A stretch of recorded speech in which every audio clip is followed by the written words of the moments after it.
Alright, we're gonna do this. This is what's gonna be our image. Let's get. This is gonna be the stream image. 912, 800.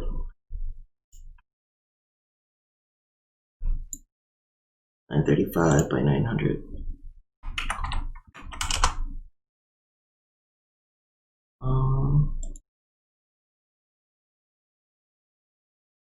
There we go.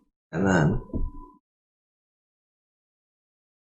gonna put it in the middle. At transform position. 1920 would be.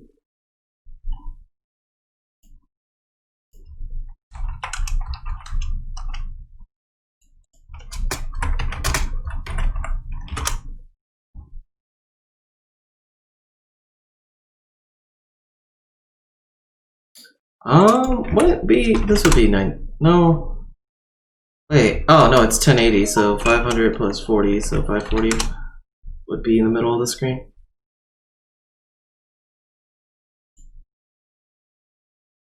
Wait, what? Hold on.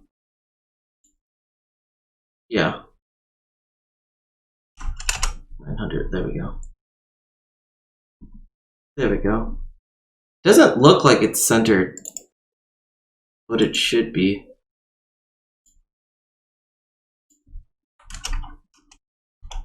I'm pretty sure 1080 is divided by 2 is 540, yeah. I don't know why it doesn't look centered. Maybe because of the size.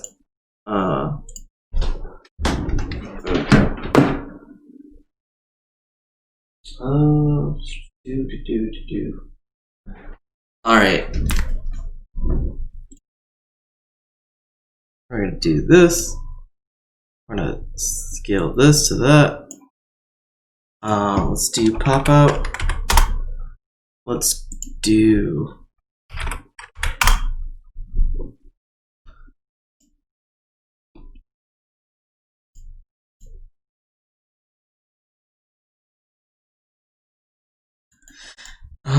just chatting.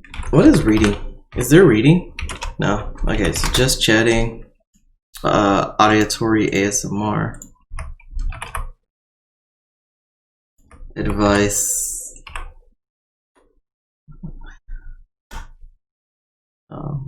There we go. Is there a spiritual tag or is there a religious tag? Religion. Okay, thank goodness there's not. The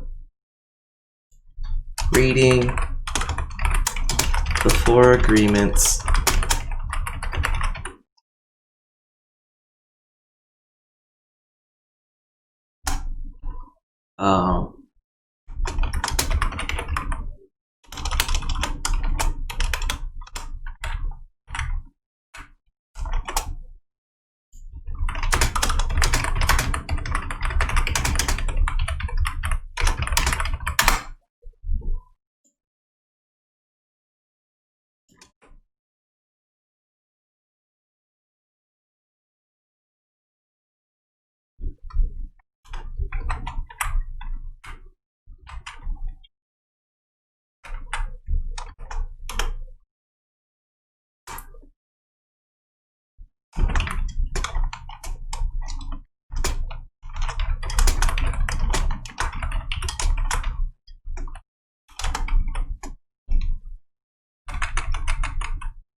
There we go. That's a really long title. That's literally every bit from it. Alright, oh gosh darn it. I did not mean to do that.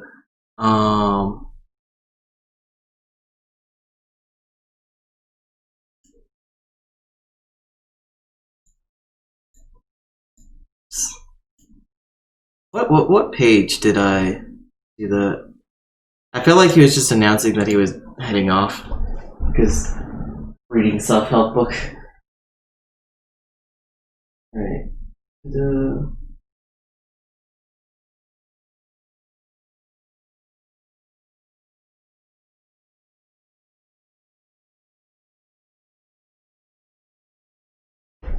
Okay. 76, 70. I think I was on page 78. But let's go back a little bit. Okay, so I remember it's always better to ask questions than to make an assumption because assumptions suffer some suffering. I wouldn't necessarily agree with the suffering part, but I think better questions are better than assumptions. To make assumptions, fine. Courage to ask questions to express what you really want. Communicate with others as clearly as you can to avoid misunderstandings, sadness, and drama. I'm like, yeah, I agree with that. Let's just start from this chapter, which is page 69. The problem with making assumptions is that we believe they are truth, correct? We make assumptions about everything. That's presumptuous. We make assumptions about what others are doing or thinking. We take it personally, then we blame them by reacting by sending emotional poison with our word. God.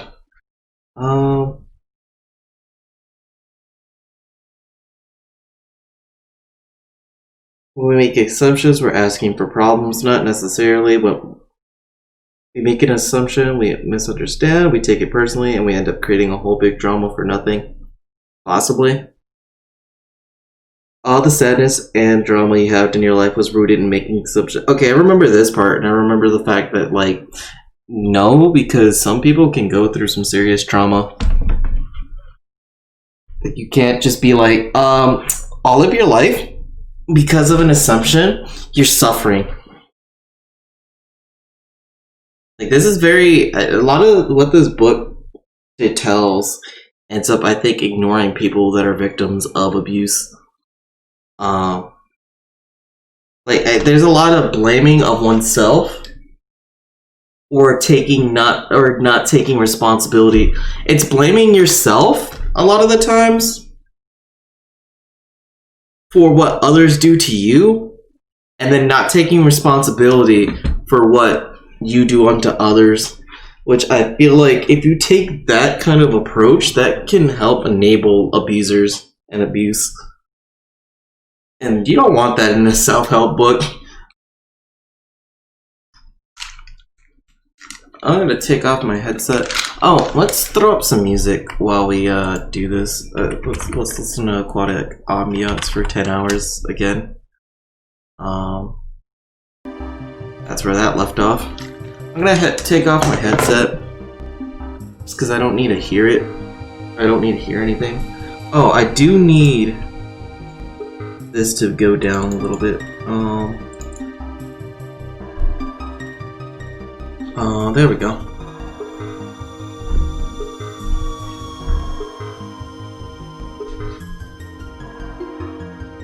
God, I should have did my hair. Yeah. An error occurred. What? Oh. I should be. I'll remove this donation goal. It's because that was a joke, but I don't think they're not here anymore, because I don't think it'd be that funny. I should remove that donation goal in general. Streamlabs.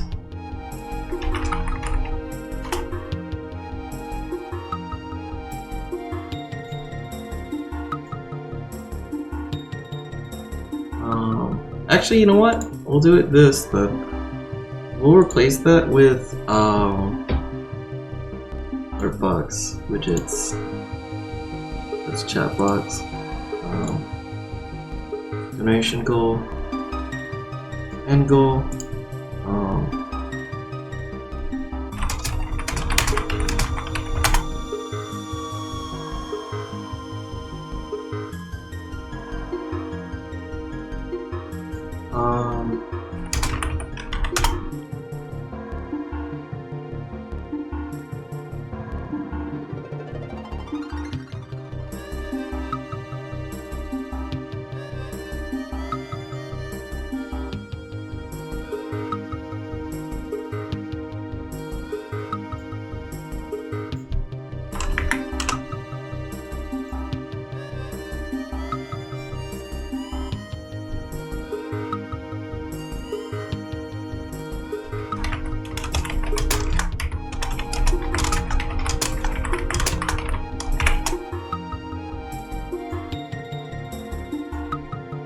Fuck it, why not?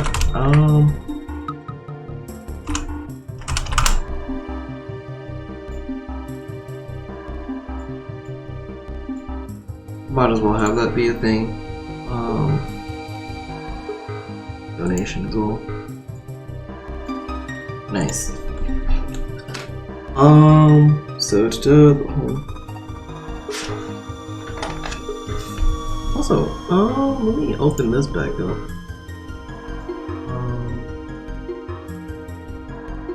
Go.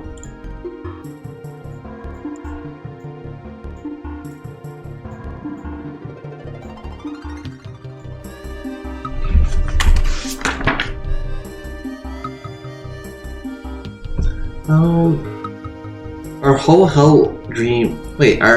dream of hell is based on that, like making assumptions and taking them personally, or all of a sudden taking a moment to consider the truth of the statement. I already did that. The whole war of control between humans is about making assumptions and taking these personally. No, war between humans isn't really assumption and personal base. Like you could want to go to war to steal other people's resources or to steal their land. You know, that's not uncommon, or that wasn't uncommon in human history. Our whole dream is a hell based on that. We create a lot of emotional poison by just making assumptions and taking it personally, because we usually start gossiping about our assumptions, and then gossiping is the way we communicate each other in the dream of hell and transfer poison to one another. God. Because we are afraid to ask for clarification, we make assumptions and believe we are right about the assumptions. Then we defend our assumptions and try to make someone else wrong. Fair enough. Like, stuff like this I can agree with, but when he starts going theatrical about it and being like, we all live in hell. You are responsible for what others do to you. It's very, like, no, that's fucking either wrong or disgusting or dangerous to think.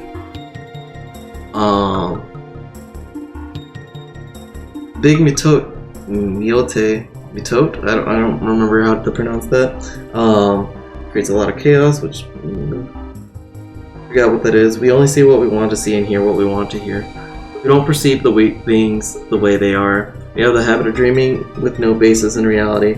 We literally dream things up in our imagination. Because we don't understand something, we make an assumption about the meaning, and when the truth comes out, the blah blah blah blah.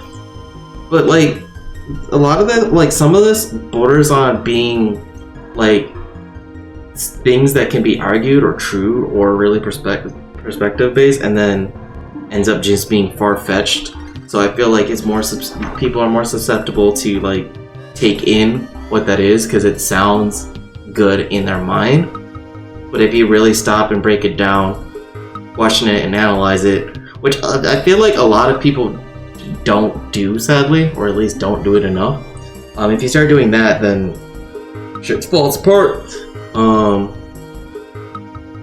example. Okay, he's going to. Okay. Oh, I remember the small example thing, where some person sees someone smile at them and then starts being like, "Ah, I want to marry this person," or "This person wants to marry me." Oh, just and then the assumption with the thing. You decide to get married. You make the assumption that your partner sees marriage the same way you do. Live together, find it's not true, creates conflict, but you still don't try to clarify your feelings about marriage. The wife is mad and the husband doesn't know. Without telling him. Yeah. Okay, this part I can get being pretty true. You decide to get married and you make the assumption that your partner sees marriage the same way that you do. Then you live together and you find out this is not true. This creates a lot of conflict, but you still don't try to clarify your feelings about marriage. And then the issue here isn't the assumption at that point, it's the lack of clarity in communication with feelings about marriage at that point. But the husband comes home from work and the wife is mad. and the husband doesn't know why. Maybe it's because the wife made an assumption. Without telling him what she wants, she makes an assumption that he knows her so well, that he knows what she wants, as if he can read her mind. She gets so upset because he fails to meet her expectations. Making assumptions in relationships leads to a lot of fights, a lot of difficulties, a lot of misunderstandings with people we supposedly love. Fair, true. In any kind of relationship, we can make the assumption that others know what we think, and we don't have to say what we want. We can make that assumption. Okay. They are going to do what we want because they know us so well. If they don't do what they want, what we want, we assume they should do. We feel hurt, and you should word this slightly better, or maybe it's just my fault. How could you do that? You should know. Again, we make the assumption that the other person knows what we want. A whole drama is created because we make this assumption and then put more assumptions on top. Fair enough, but like certain circumstances could be that you communicate something to another person and they should know. Like, you should outright be like, oh, well, I don't like this, and you did this, and then you do it again, and you're like, how could you do this? You should know. Because they should know. There shouldn't be the assumption. I guess you could argue that there's the assumption that they know better and they know not to do that, but they should know better and know not to do that. If you talk to them and you're like, hey, you did this thing that I don't like, and I want you to agree to not do it, and they agree to not do it. It's very interesting to how the human mind works. We have the need to justify everything, to explain everything, and understand everything in order to feel safe. I don't think it's in order to feel safe necessarily. We have millions of questions that need answers because there are so many things that the reasoning mind cannot explain. It is not important if the answer is correct; just the answer itself makes us feel safe. That's an interesting perspective, and I think that could be true for some people who are like, I don't really want to think, and I just want an answer. Like, I feel there's a bunch of I feel like people could be very religious and be like, well, why does the sun go up and down? And instead of really looking into the science of it, they're just fine with being like, yeah, God does that. He makes that happen. Or fuck, I don't know any names of sun gods. But imagine them making the sun go up and down. This is why we make assumption. If others tell us something, we make assumption, and if they don't tell us something, we make assumption to fulfill our need to know and replace the need to communicate. Cool. Excuse me. I'm gonna be. I should do my hair instead of like letting this be so ugly or being super ugly on stream. Yeah.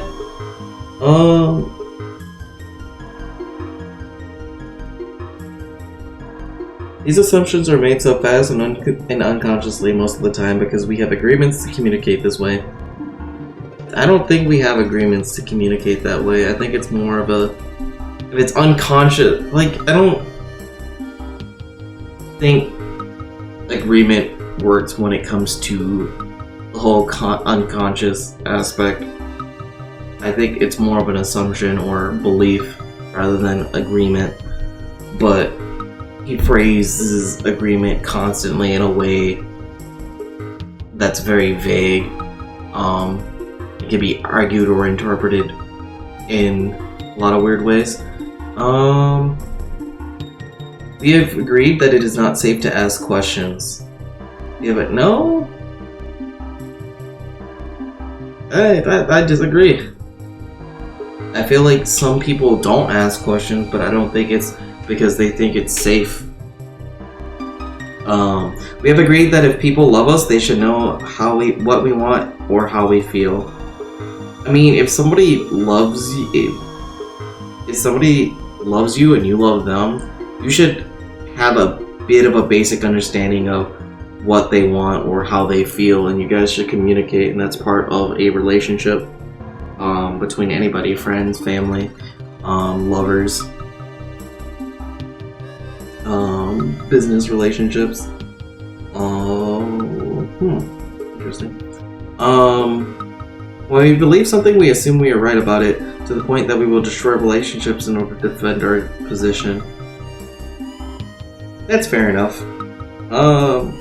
You know, so far, like, this is the one chapter that I've been agreeing with pretty often. And it's based on I made the assumption that I might actually agree with a lot of what is said there, because, well, I'll explain it. Well, I think I can, but I think I should wait to explain it. We make assumption that everyone sees life the way we do. We assume that others think the way we think, feel the way we feel, judge the way we judge, and abuse the way we abuse. This is the biggest assumption that humans make. I can argue against that, but that's fair to have that perspective, I think. And this is why we have a fear of being ourselves around others, because we think everyone will judge us, victimize us, abuse us, and blame us as we do ourselves. I mean, they do though. We live in a point of society where you can say, I like this one thing, and another person can be like, you like this thing? Fuck you, I'm gonna dox you, and I'm gonna stalk you, and everything you say, you know, can be held against you or taken out of context. It's really shitty. Like how, like, fandoms be like, well, you can have a fandom and be like, oh shit, this character did nothing wrong, or I understand why this character did this, and then people will be throwing a shit fit and being like, you're cancelled and you're fucking garbage and here's how you work, death threats and all that.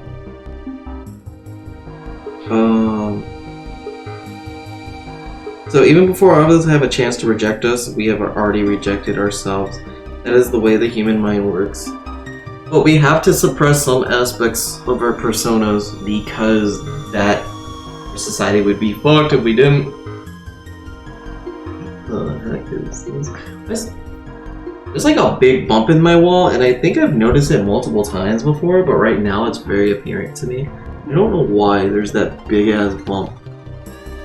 Well, I kind of want to chip at this wall and see why. Forgot what I was going to say. But we also make assumptions about ourselves, and this creates a lot of inner conflict. I think I am able to do this. You make this assumption, for instance, then you discover you aren't able to do it. You overestimate or underestimate yourself because you haven't taken the time to ask questions or to answer them. Perhaps you need to gather more facts about a particular situation, or maybe you need to stop lying to yourself about what you truly want. There.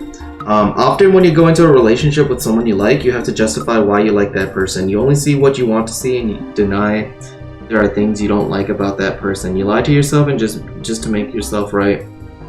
Then you make assumptions, and one of the assumptions is, my love will change this person. Oh yeah, we got into that part. We made that part, and yeah, love can be a driving factor into improving a person, but you shouldn't try to use love to try and change a person in a way that isn't necessarily something that, like, if somebody likes something and has a vested interest in it, you shouldn't use your love to try and change that unless that interest is a self-harming interest or an interest in harming others. We don't need to justify love. It is there or not there. I mean, but you can explain love, like why you love somebody.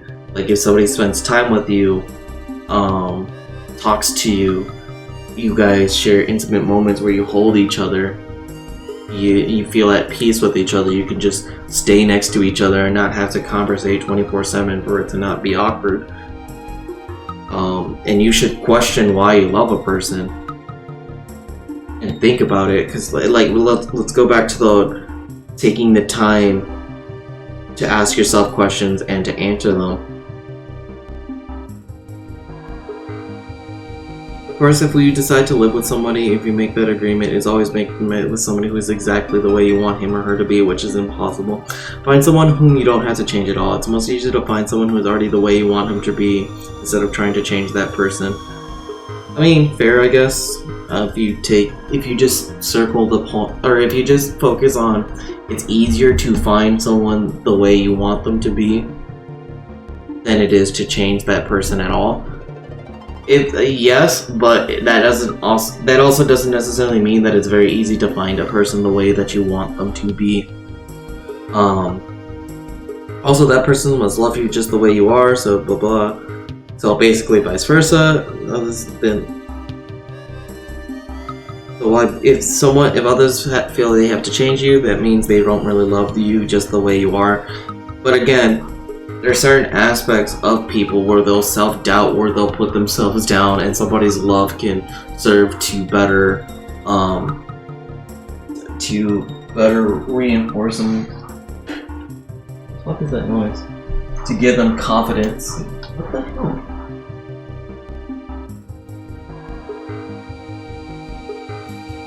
It sounds like somebody has like a snow shovel and they're just grinding it on the ground.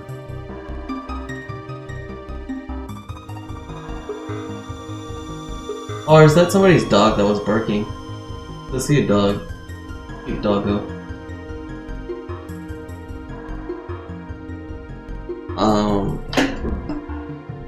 What was I saying?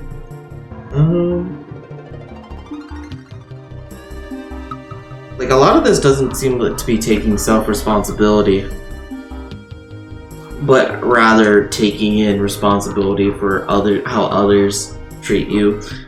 This book, we have to be what we are, so we don't have to present a false image. If you love me the way I am, okay, take me. If you don't, like, yeah. Okay, we already covered that. The way to keep yourself from making assumptions is to ask questions. But, okay. Again, we can go back to the whole loving someone and asking questions and what. Make sure the communication is clear. If you don't understand, ask. Just imagine the day you stop making assumptions with your partner and eventually with everyone else in your life. Your way of communicating will change completely, and your relationships will no longer suffer from conflicts created by mistaken assumptions. And I feel like that is a pretty big and bold assumption, because you still have to make assumptions on certain things. Oh, you have to take people's answers. Sometimes you have to take people's answers at face value, and that's assuming that they're being honest. And it could be wrong, and they can use that to hurt you, and you shouldn't blame yourself for them lying to you and being like, it's my fault that I made the assumption that they're being honest. There shouldn't be a justification for people's shitty and negative behavior towards you. The way to keep yourself from making assumptions is to ask questions. Make sure the communication is clear. If you don't understand, ask. Have the courage to speak and ask questions until you're as clear as you can be. And even then, do not assume that you know there's all there is to know about a given situation. Once you hear the answer, you will not have to make assumptions because you will know the truth. But that's not necessarily the thing, because there's not all that you need to know about the situation. And if we go back to how this person argues the truth, that is one. I think there should be multiple truths. It would make sense to approach this book with the belief that there are multiple truths to situations.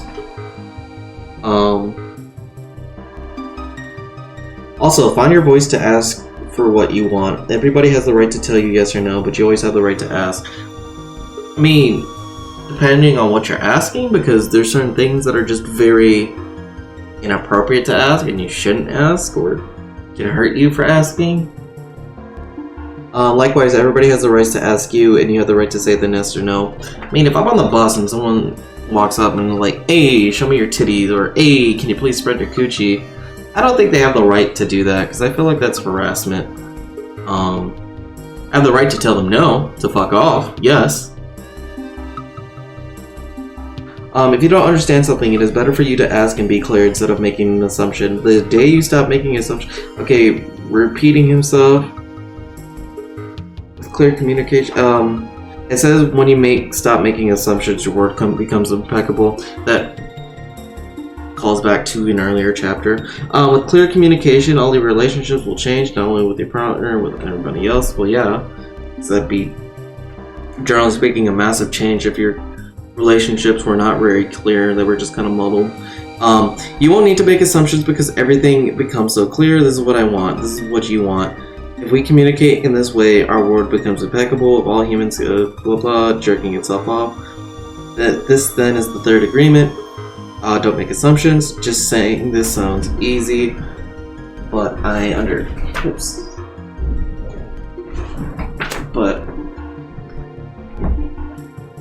I understand.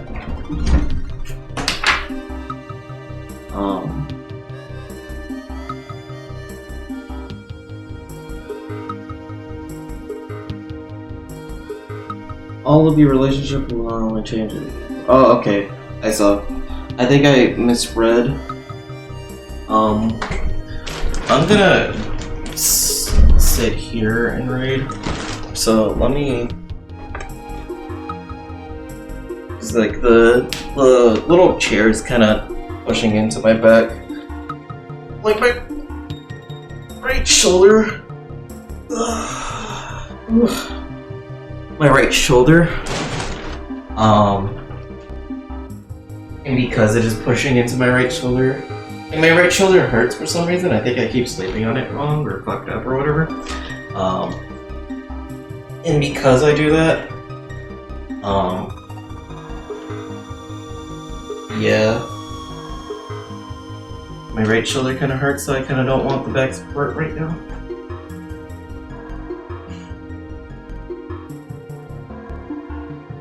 I think I should speak louder then, to be heard. This then is I'm making that assumption.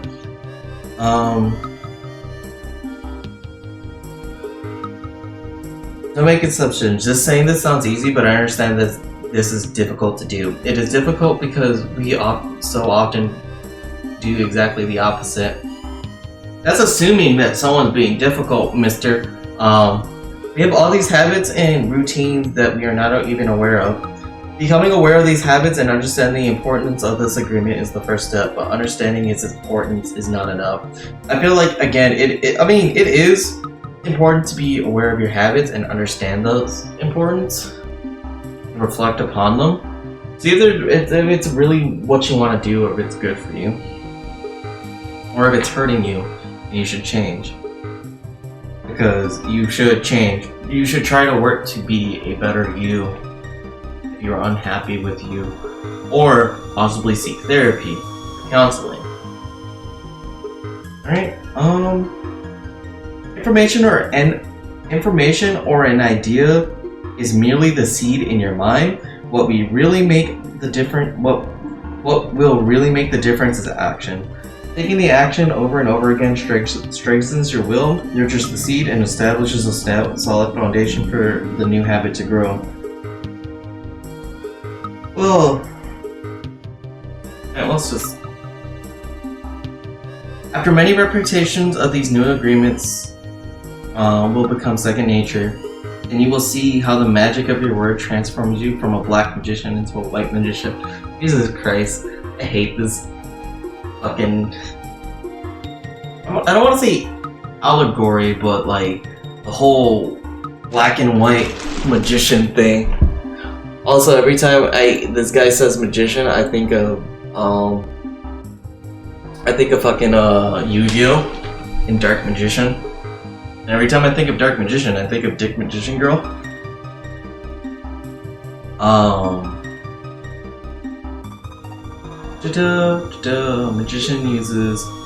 white magician uses word for creation, giving, sharing, and loving. By making this one agreement a habit, your whole life will be completely transformed. Again, an assumption made by the author. When you transform your whole dream, magic just happens in your life. What you need comes to you easily because spirit moves freely through you. This is the mastery of intent, the mastery of the spirit, the mastery of love, the mastery of gratitude, and the mastery of life. This is the goal of the Toltec. This is the path to personal freedom. Okay, and then we're on the fourth agreement. We have a fair amount of this book to go. And then we have a thing talking about the Toltec path to freedom. And that's a huge fucking thing. The fourth agreement. Always do your best. Your best is going to change from moment to moment. It will be different when you are healthy as opposed to sick. Under any circumstance, simply do your best, and you will avoid self-judgment, self-abuse, and regret. Okay, so you should try and do your best, yes, even when we don't feel our best. And it's okay sometimes like, you shouldn't put that pressure on yourself to always meet expectations or your own expectations. Like, you should, I feel like you need to bravely default. 1 second, let me check this message on my phone. Apparently I got a message on my phone.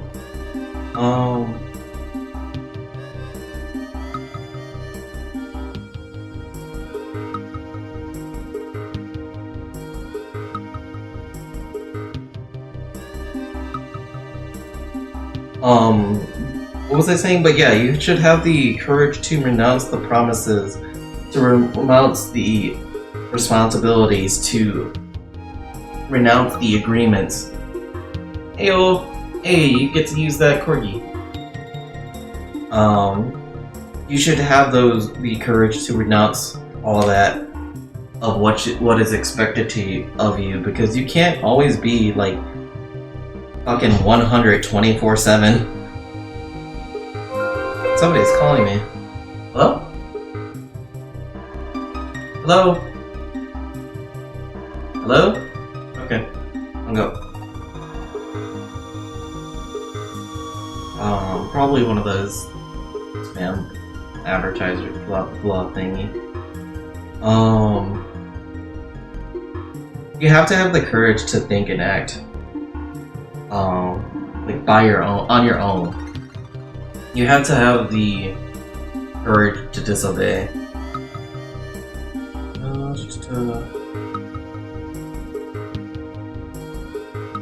There we go. Wait, what? Go. Break that. But even against, and I feel like if you're constantly trying to do your best, you are going to be subject to self-judgment, self-abuse, and regret. Always do your best. There's just one more agreement, but it's the one that allows the other three to become deeply ingrained habits. The fourth agreement is about the action of the first three. Always do your best. I'll keep my comments to myself on that. But I think grip, so I can play with you while I read.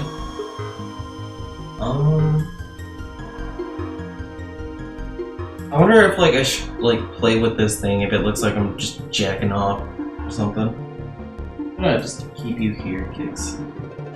Maybe here with me. There we go. You're comfortable.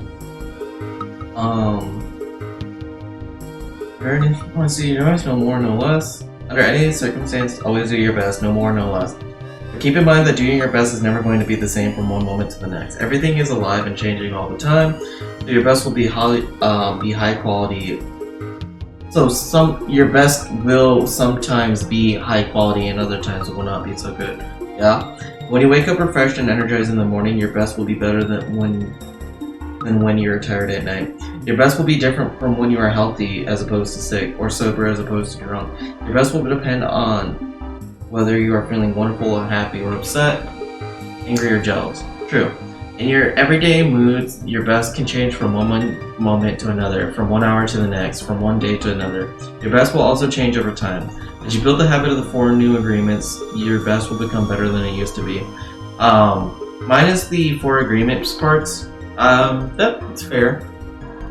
Regardless of the quality, keep doing your best. No more and no less than your best. You try too hard. Is this just gonna keep saying fucking do your best, do your best, do your best like 18 times over and over again? And say, yeah, your best is different a lot. Your best? Jesus Christ. It is.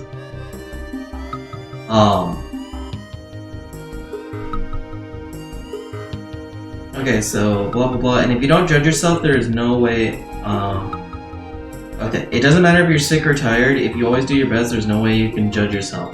And if you don't judge well, yes, you can. And if you don't judge yourself, there is no way you are going to suffer from guilt, blame, and self-punishment. I mean, but you can, though, because, like, I mean, I guess you can't if you're detached enough to not be able to judge yourself when you do shitty or horrible things, then yeah, you can't feel guilt, blame, or a desire for self-punishment.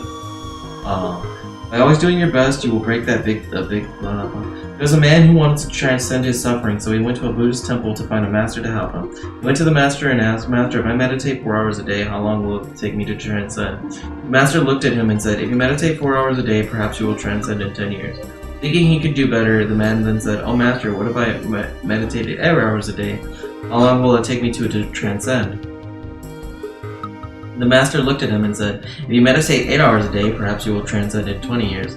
But why will it take me longer to meditate it? Take me longer if I meditate more?" The man asked. The master replied, "You are not here to sacrifice your joy or your life. You are here to live, to be happy, and to love." No, because depending on what kind of what you view as Buddhist. The whole point is to not want and not desire, or to be a good person and be reincarnated in the next life until you can reach. I don't know the terms, but eventually you'll be in a heaven of sorts.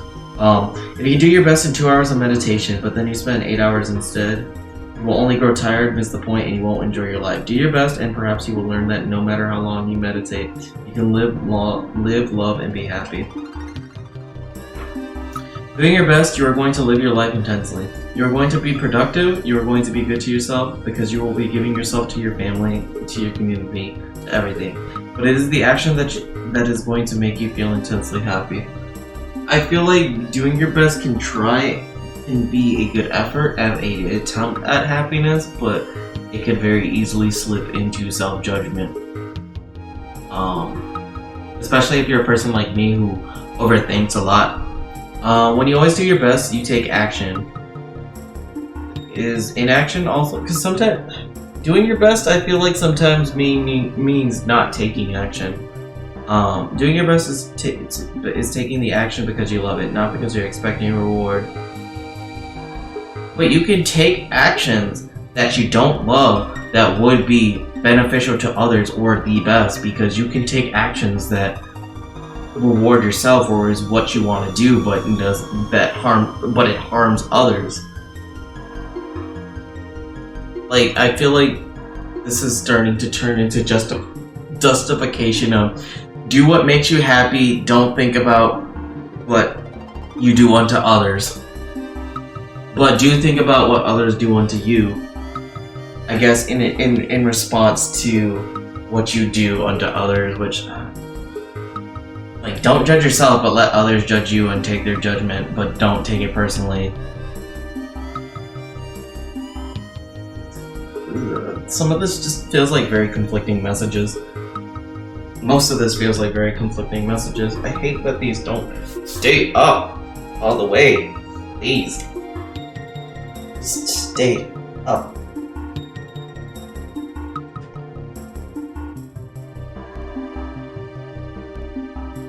Thank you. Stop rolling down. Most people do exactly the opposite. They only take action when they expect a reward, and they don't enjoy the action. I think that's a pretty large assumption to make, Mr. Don Miguel Ruiz.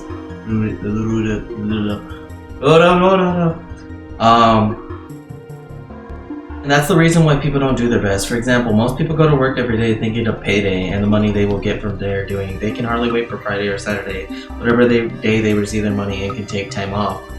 They're working for the reward, and as a result, they resist work. They try to avoid the action, and it becomes more difficult, and they don't do their best.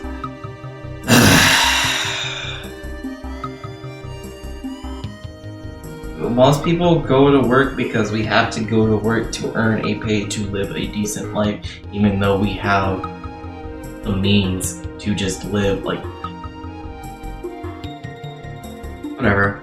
It's just stupid to view work that way and to guilt people into not doing their best for their lack of investment in work, because work doesn't actually really Yeah, the thing about them working for a paycheck is that they need to work for a paycheck to get food, to have a house, to purchase or to pay their water bill, which water bills are we shouldn't be having to pay for water nor electricity, I feel.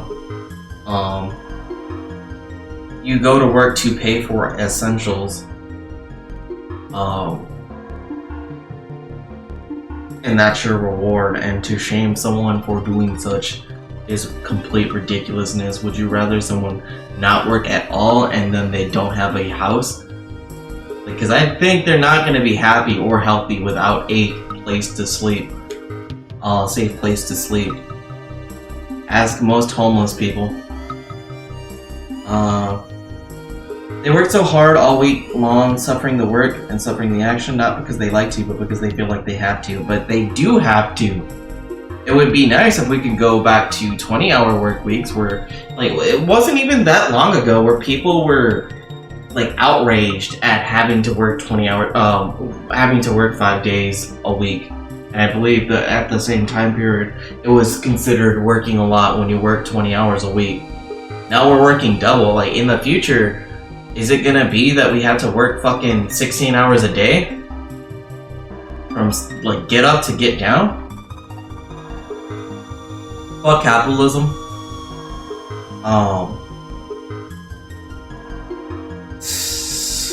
They have to work because they have to pay the rent, because they have to support their family. Yes, you have to! They have all that frustration, and when they do receive their money, they are unhappy. They have 2 days to rest, to do what they want to do. And what do? They try to escape. They get drunk because they don't like themselves. No, I mean, yeah, they try to enjoy themselves, but I feel like getting drunk isn't necessarily trying to escape themselves. They don't like their life. Yeah, they don't like their life because they have to live slaving away for someone that, if you make $1, hell, it used to be that you made $1 and your boss made $1 and you made a dime. Now your boss makes 100 and you barely make anything. And even then, just making only 10% of that, I feel like there needs to be, you should be making more than just 10% of what your boss gets. Whatever amount lets you live comfortably. And support yourself and maybe a few others. Or one other, or however many. Depending on the job and the situation. On the other hand, if you take action for the sake of doing it without expecting a reward, you will find that you will enjoy every action I do. So if I go to work and I don't expect to get paid, I'm going to love it and I'm going to want to do it. Yeah, fucking sure thing. You can get even more than you would have imagined for yourself without expecting a reward. You shouldn't do actions necessarily because you expect a reward, but you should go to work so that you can, like, live your life. You can make money and live rent. There's, like, a little small thingy that got stuck in here. It's kind of, it feels weird. Whatever.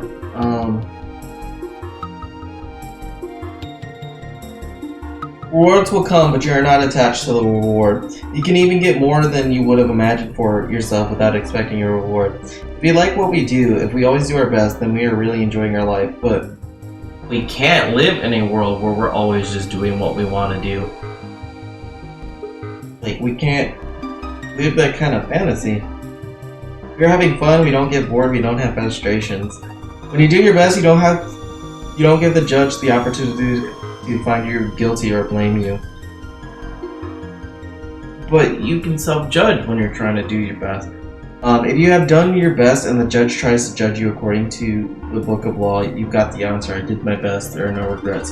Listen, Mr. Judge Man, I wanted to murder all those orphans and I had fun doing it. You don't have the right to judge me. I have no regrets. I did my best slitting those children's throats. This is why we always do our best. It's not an easy agreement to keep, but this agreement is going to set you free. A lot of these agreements aren't very easy. When you do your best, you learn to accept yourself, but you have to be aware and learn from your mistakes. Learning from your mistake means you practice. You look honestly at the results and keep practicing. Imagine shaming someone for murdering or Theo.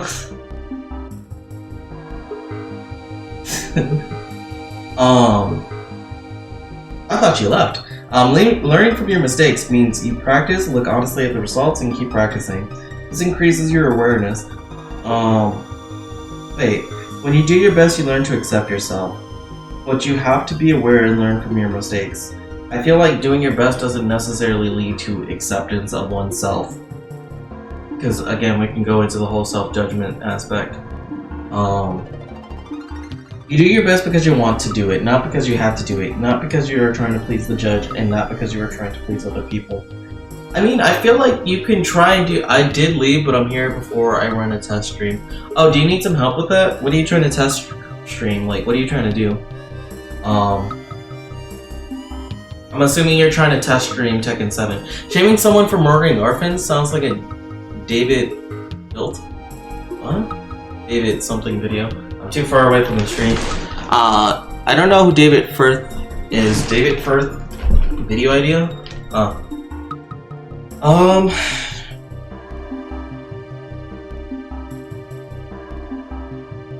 If you take action because you have to, there's no way you are going to do your best. I mean, like, I'm just not mentally ready yet. I'm set, just not. Okay, fair enough. If there's anything I can do to make you more comfortable, or make you mentally ready, or help you, or support you, let me know, Theo. If you want to stream, whenever you're ready to stream, I can just end this stream and raid your channel and give you views. He's the guy who made Salad Fingers character thingy. Made the Salad Fingers. I don't know who Salad Fingers is, or what that is. I kind of want to look it up right now, but I kind of also want to read this. Fuck it. You know what? We're gonna look that up. What the fuck is David Firth?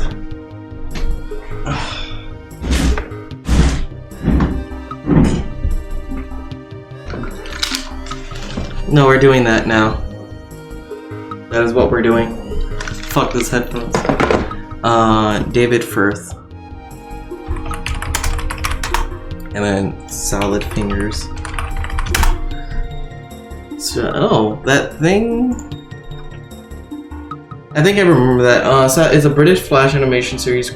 Top 10 cultural phenomenon. The angry man, mentally troubled, mutilated man who inhabits a mostly desolate world.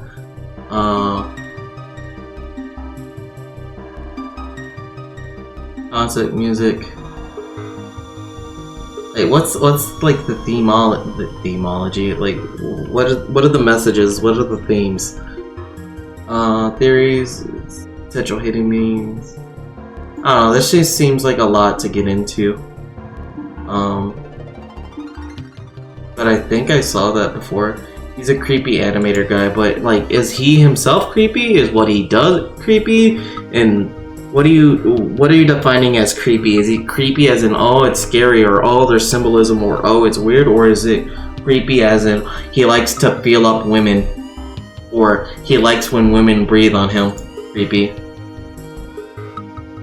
Is he the type of person to be like, hey kids, you should draw on your feet and then send those pictures to me, Dan Schneider?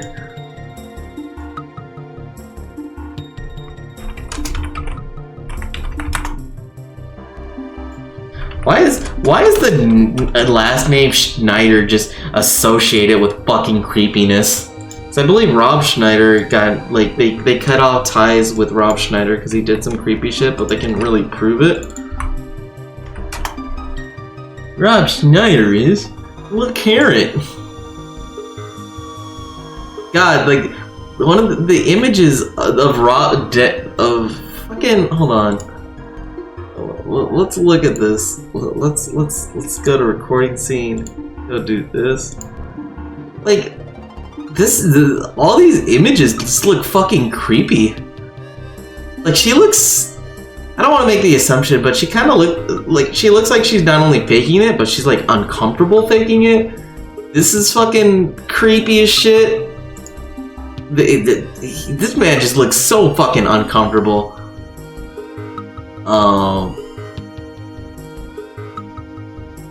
Like, this is fucking... Ugh. Let's read the Rob Schneider. Yeah, him. Was it Dan Schneider? Yeah, he was upset with Pete. Yeah, him. Let's read the Rob Schneider Wikipedia page. Let's get to the controversy. Switch to the Republican. It's saying the state of California and the super majority of Democrats is not working. I've been in the switch to Republicans no longer serves the people of this great state. Ew. Anti-vaccination activism. Personal space. Okay, it doesn't go into like him doing anything creepy.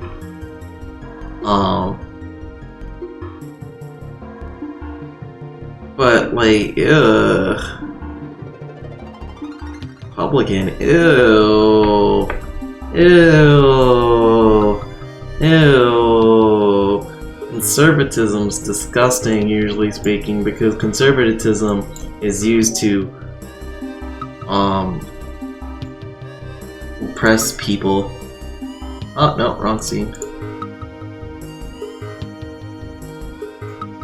Get rid of that. Oh, no.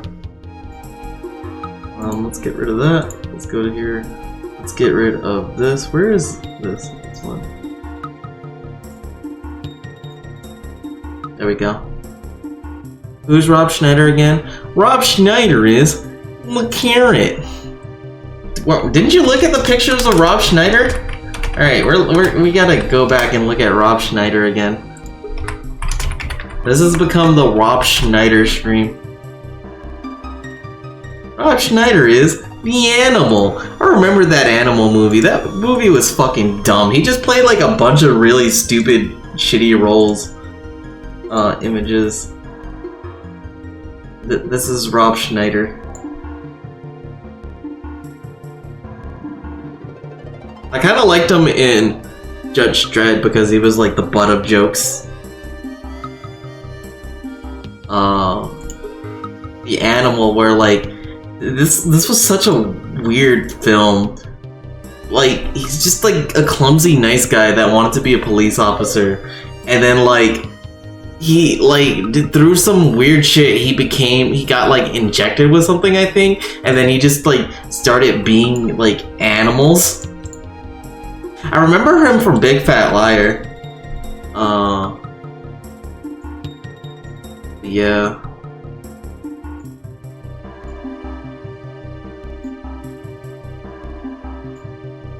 There we go. Alright.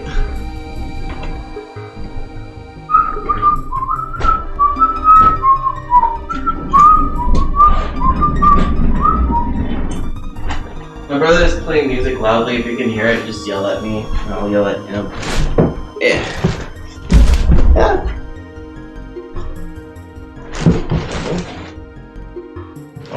Where'd my book go?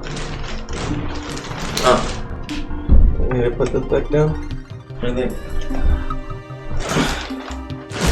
that's not down enough.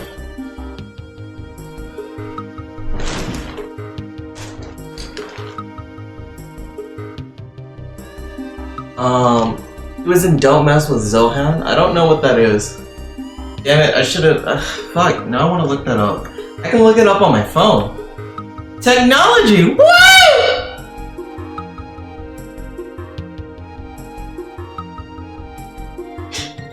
That was really fucking loud. Don't Mess with Zohan. Oh god. Crack Commando Zohan Devere is the... He wants to be a hairstylist in New York. Looking at these scores, is this a good bad movie or is it just a bad movie? It looks like it's just a bad movie. TBH.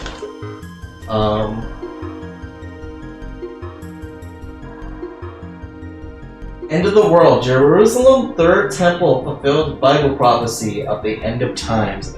Interesting. I have Opera with like my internet browser on my phone, but goddamn, they have some crazy shit on there and a lot of really right-leaning politics. I liked it when it came out, but I don't think it would hold up today. I kind of like Borat. and I think there's a good amount of things that don't hold up anymore, but like, I don't know, it's really interesting.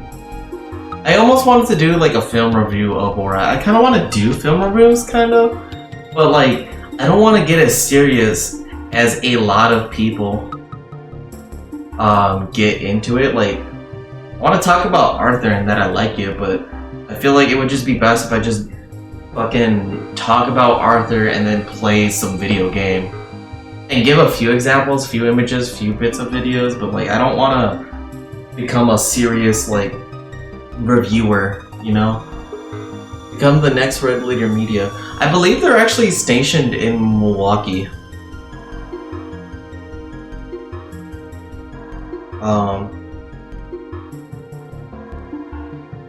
So maybe I can show up on one of their little thingies.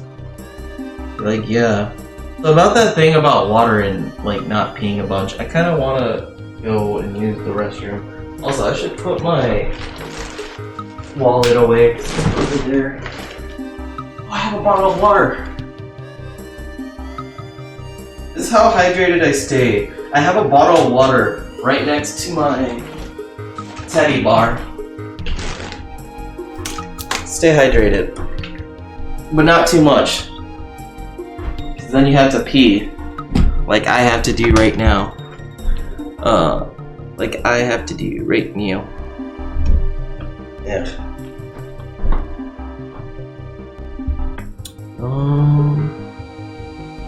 Where's break time? There we go. Me go pee pee now.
I thought my microphone was on, and it wasn't, and I was talking. TLDR, my pee is as clear as can be. Did I do it good, Theo? Did I do it good? Did I do it? Also, my hair looked like Bayonetta-ass hair when I went into the, like, Bayonetta 1 hair. Like, with that weird cone thingy, and when I went into the bathroom, that made me laugh.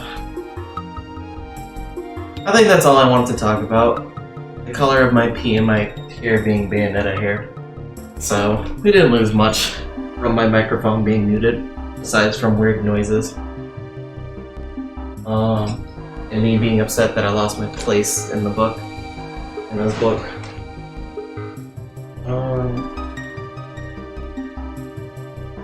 Yeah. I don't care. I don't know where I want to have it. I think I'll just have it back and relaxed and chill and all that. Hope I'm being loud enough. Yell at me if I'm not. I don't want to cut out or be unheard.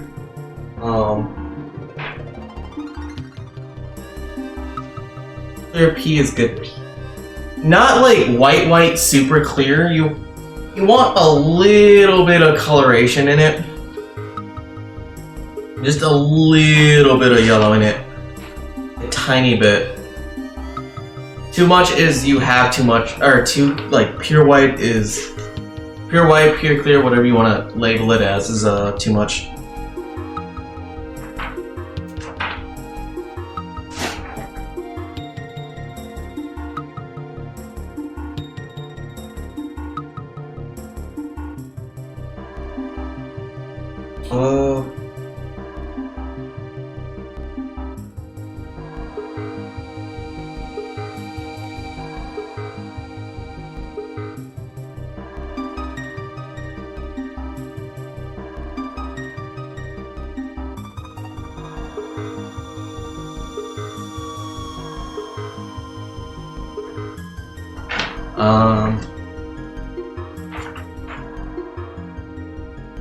Yamakon, come back to the stream, Kamo.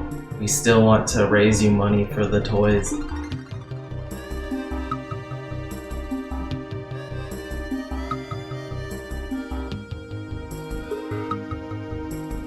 Sorry, I should actually get back to this book instead of stalling and making jokes and checking out other chats.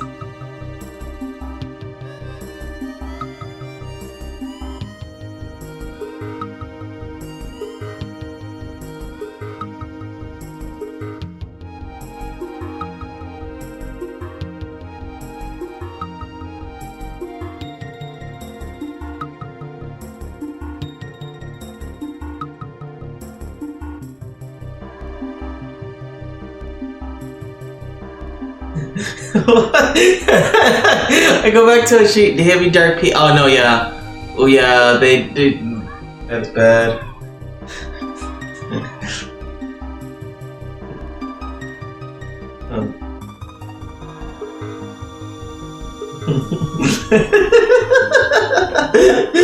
Just going back to a chat and like the message I see out of context is Kami is trying to jack me off. Fucking Famicom. I never thought I would be like, oh, help, this man is trying to touch me. I have 0 words. This is the first time. This is...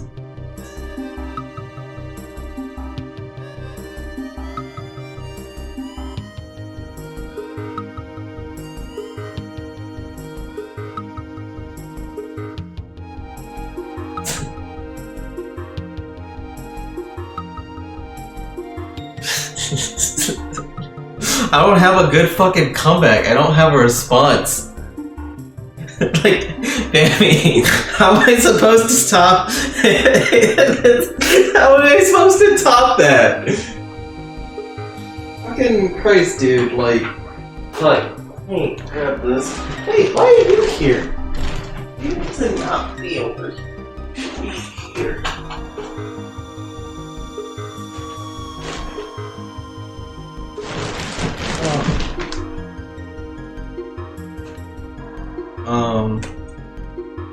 But yeah, let's get back into the book. Finally, maybe. God, this chat has been all over the place. He's raising this.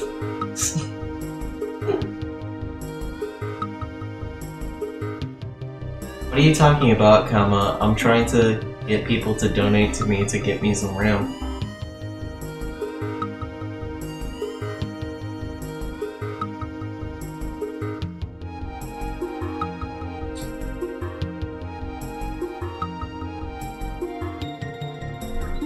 Alright, can I let me actually try and focus on reading now. What if we made a charity stream where I just did nothing but read for 24 hours? I see Christ, Virgin Mary, and Buddha, so we know this book is getting good.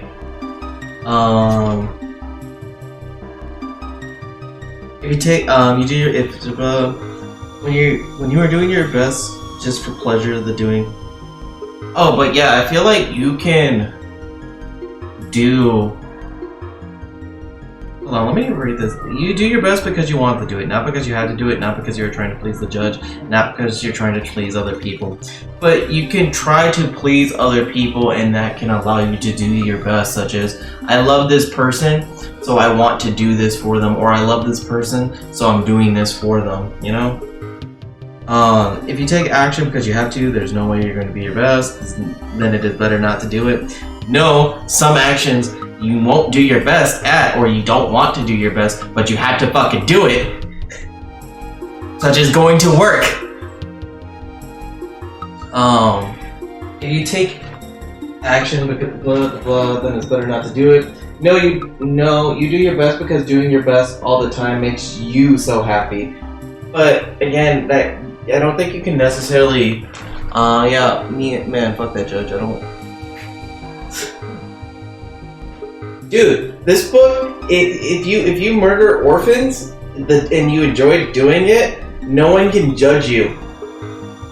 No one has the right to judge you for murdering orphans. As long as you did your best and it was something that you wanted to do. You have to want to do that. You have to look at an orphan, look them in the eye, grab them by the neck, just fucking gut them, just cut them right in half. I feel like if at that point you might as well just crush their neck if you're like picking up a whole ass orphan and just fucking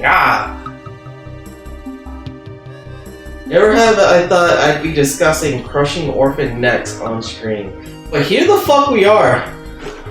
Or raising money for Famicon's fleshlight as earlier. To be fair, God would do the same. Yeah.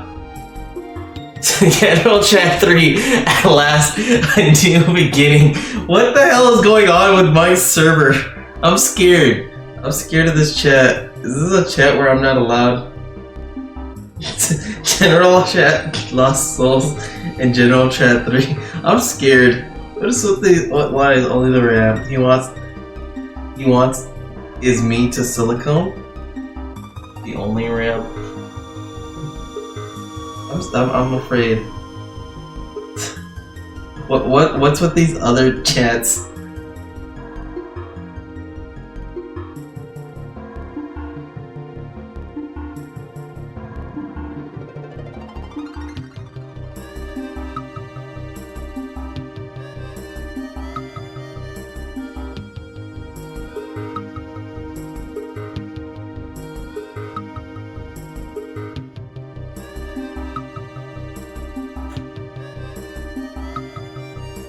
This is so safe and protected zone. Do not violate. Oh god.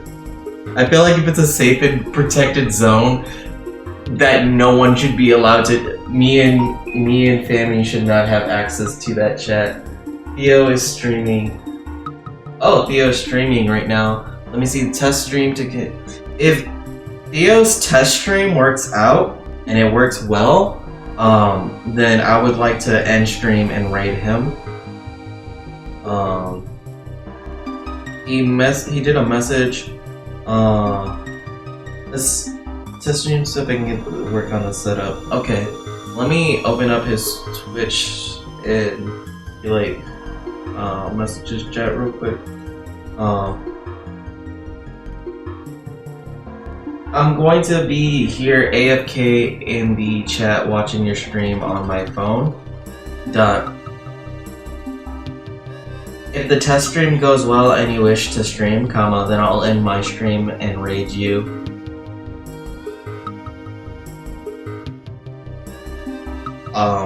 Because he's going to be playing Eastern Mind, The Lost Souls of Tong No. And that's a pretty good game, or it's a pretty interesting game to say the very least. And I would like to support Theo streaming. Hey, we might even do a VC if he wants. I'll suggest that.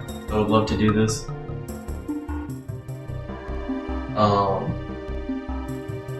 But yeah.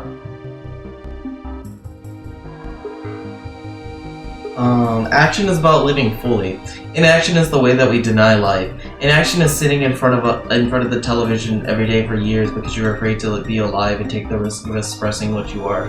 But what if you like watching TV? What if TV helps express who you are, such as someone that wants to review and critique television, like in film.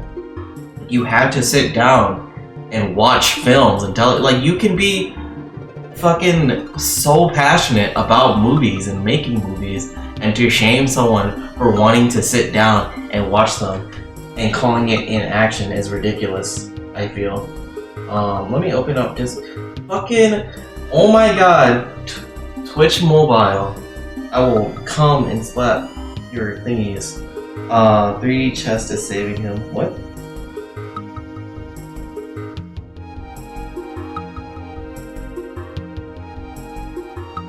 Actually.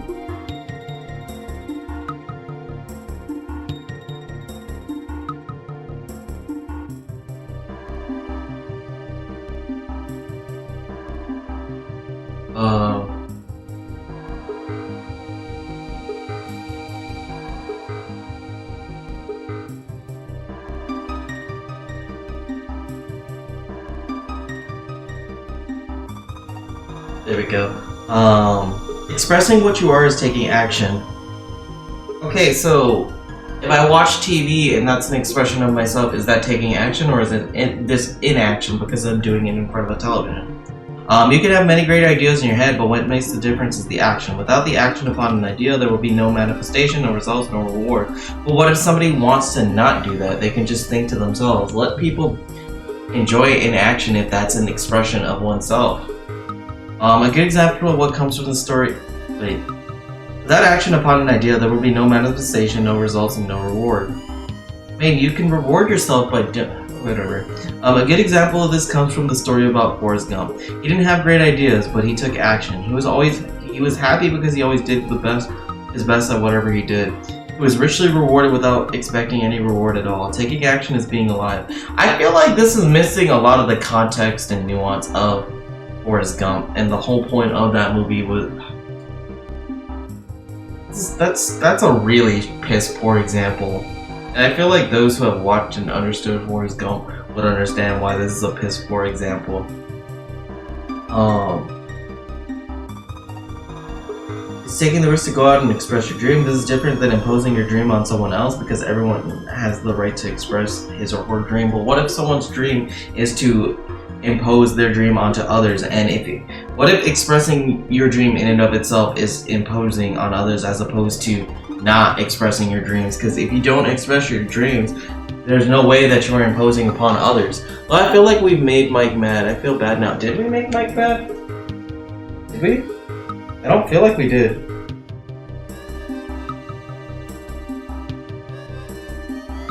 Did we? Oh, we've made Mike mad. We have destroyed Mike as a person. We pushed him out of Hitler. God, we fucked up. Please keep the weirdness contained to this area. Just don't be arbitrary or rules. Oh god. We have pushed Mike too far. Maybe the book is actually bad.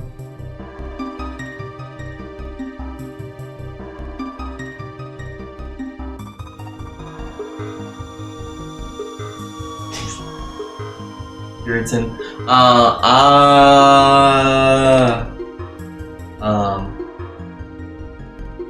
Without action upon an idea. If we made him mad, I hope let's ask them to.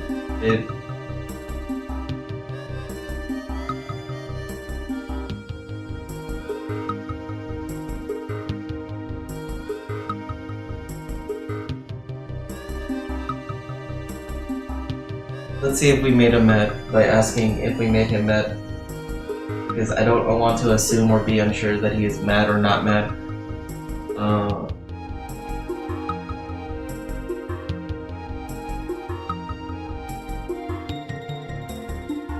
Oh, because I uninstalled the app. Oh, pop out.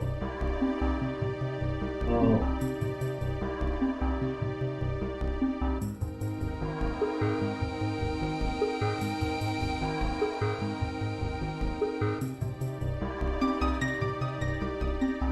How do I change it so that Twitch automatically pop out? Oh, I didn't hit apply. There we go. There we go.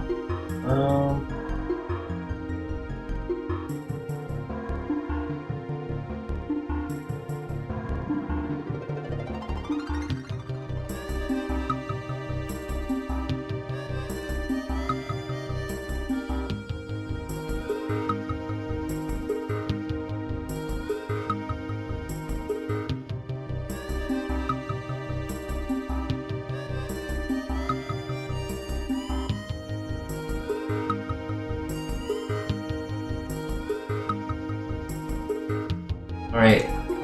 Damn it! Come to my stream! Tell Mike to get in here so we could, like, all talk so I don't have to keep looking at Discord and, like, interrupting the book. Gosh darn it. Gosh dingle darn it.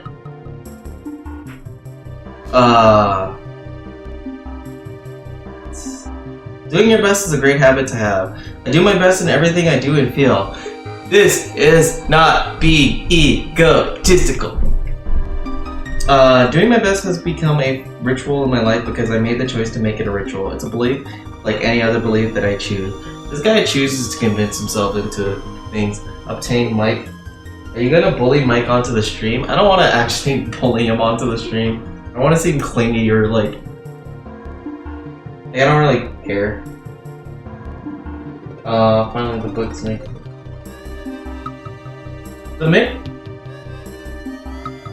The book makes a lot of pretty good or decent points here and there.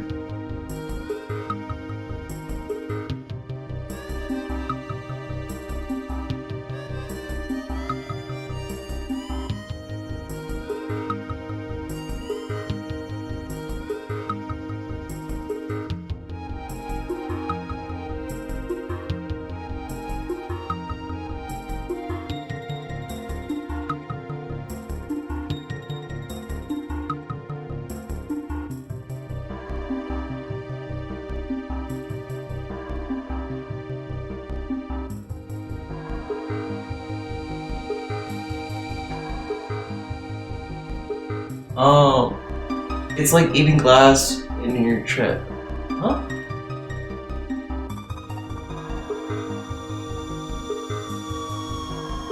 Plus, I don't know, like, to be honest, like, I liked chapter 3. What is Mike making? Mike, what are you making?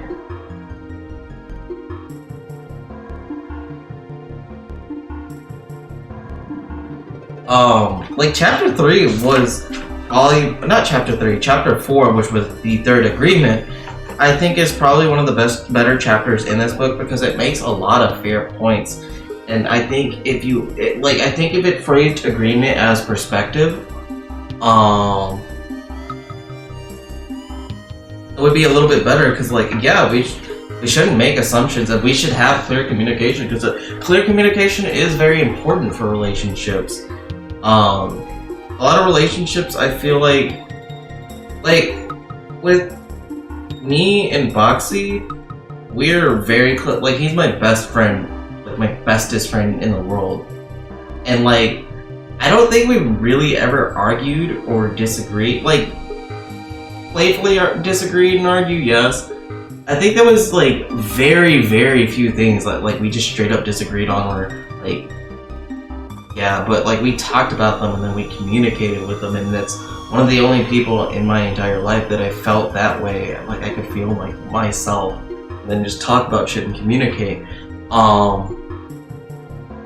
Yeah, I feel like people fear confrontation, but that then creates more conflict and issues because if you, for example, yesterday I was talking to someone who.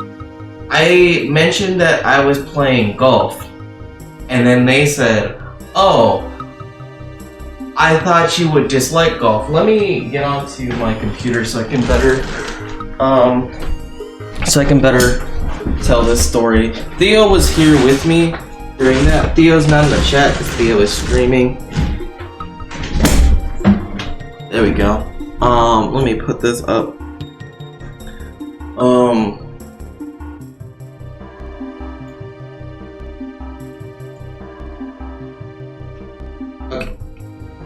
putting all this business out there. He's not in the stream, it doesn't matter. But like, let's see. He's like, I thought you might have been against golf, and I'm like, I love golf. What makes you think that? And then he was like, I saw opinion on Twitter, possibly ascribed it to you, and I'm like, what is the opinion? He's like, and the opinion is golf is a white supremacist colonial sport that should be abolished.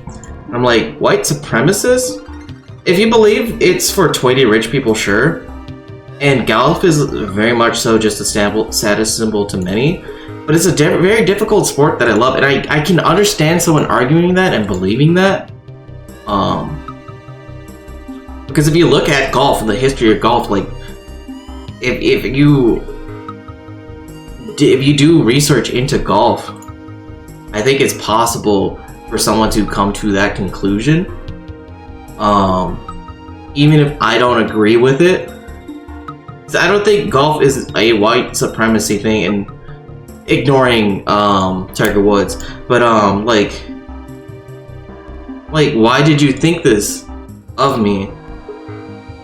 And like I'm like, he's like, go on, and like, why did you think this of me? And then he was like, cause, and I'm like, go on, and he's like, nah, and I'm like, yeah, please do tell me what you think about me. And he was like, see, that's scary. And I'm like, well, which is more important to you? You being non-confrontational, or me not being anxious about what you think about me?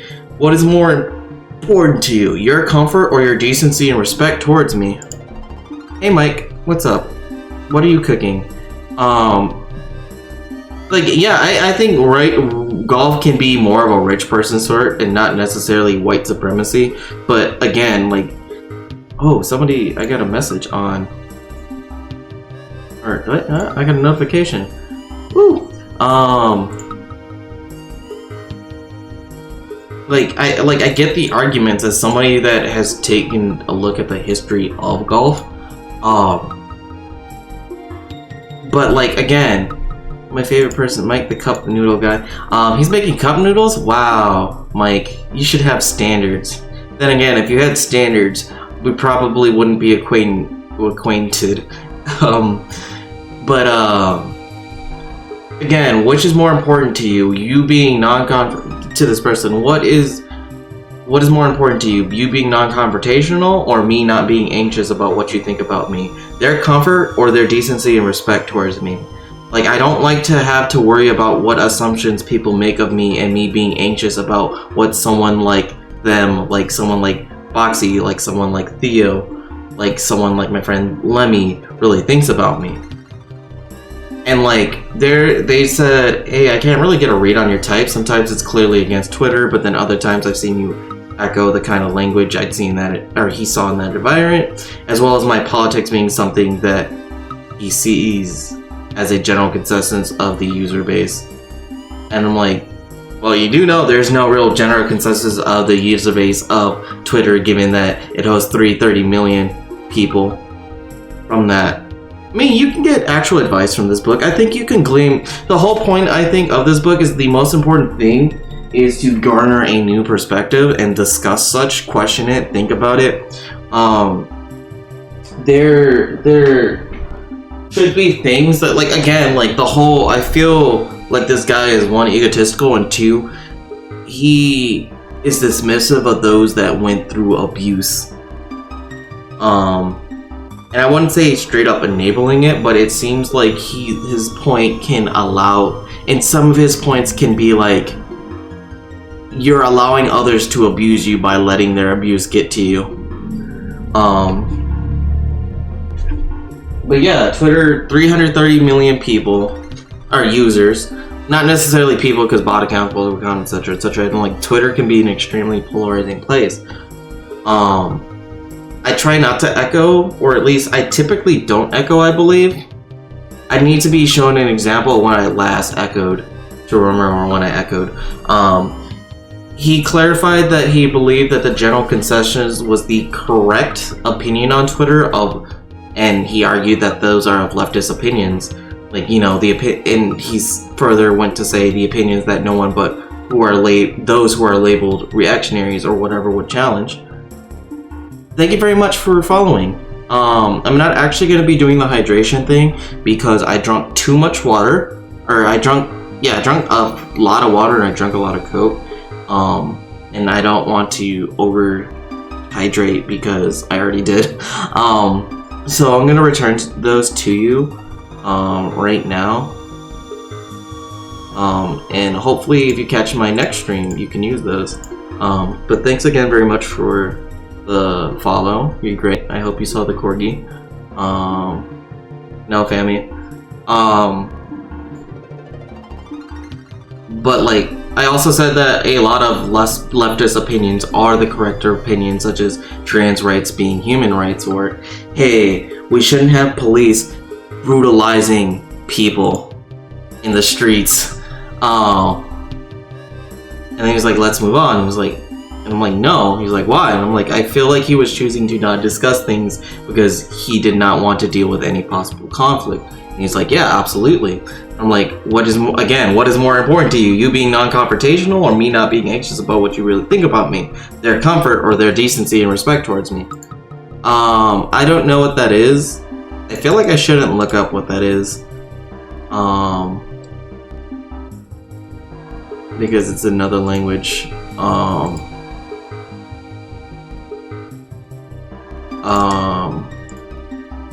Sorry.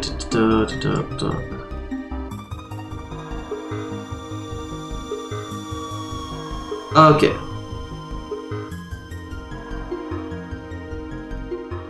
Yeah, I felt like I shouldn't looked it up, but it is. I mean, like, yeah. I like dick.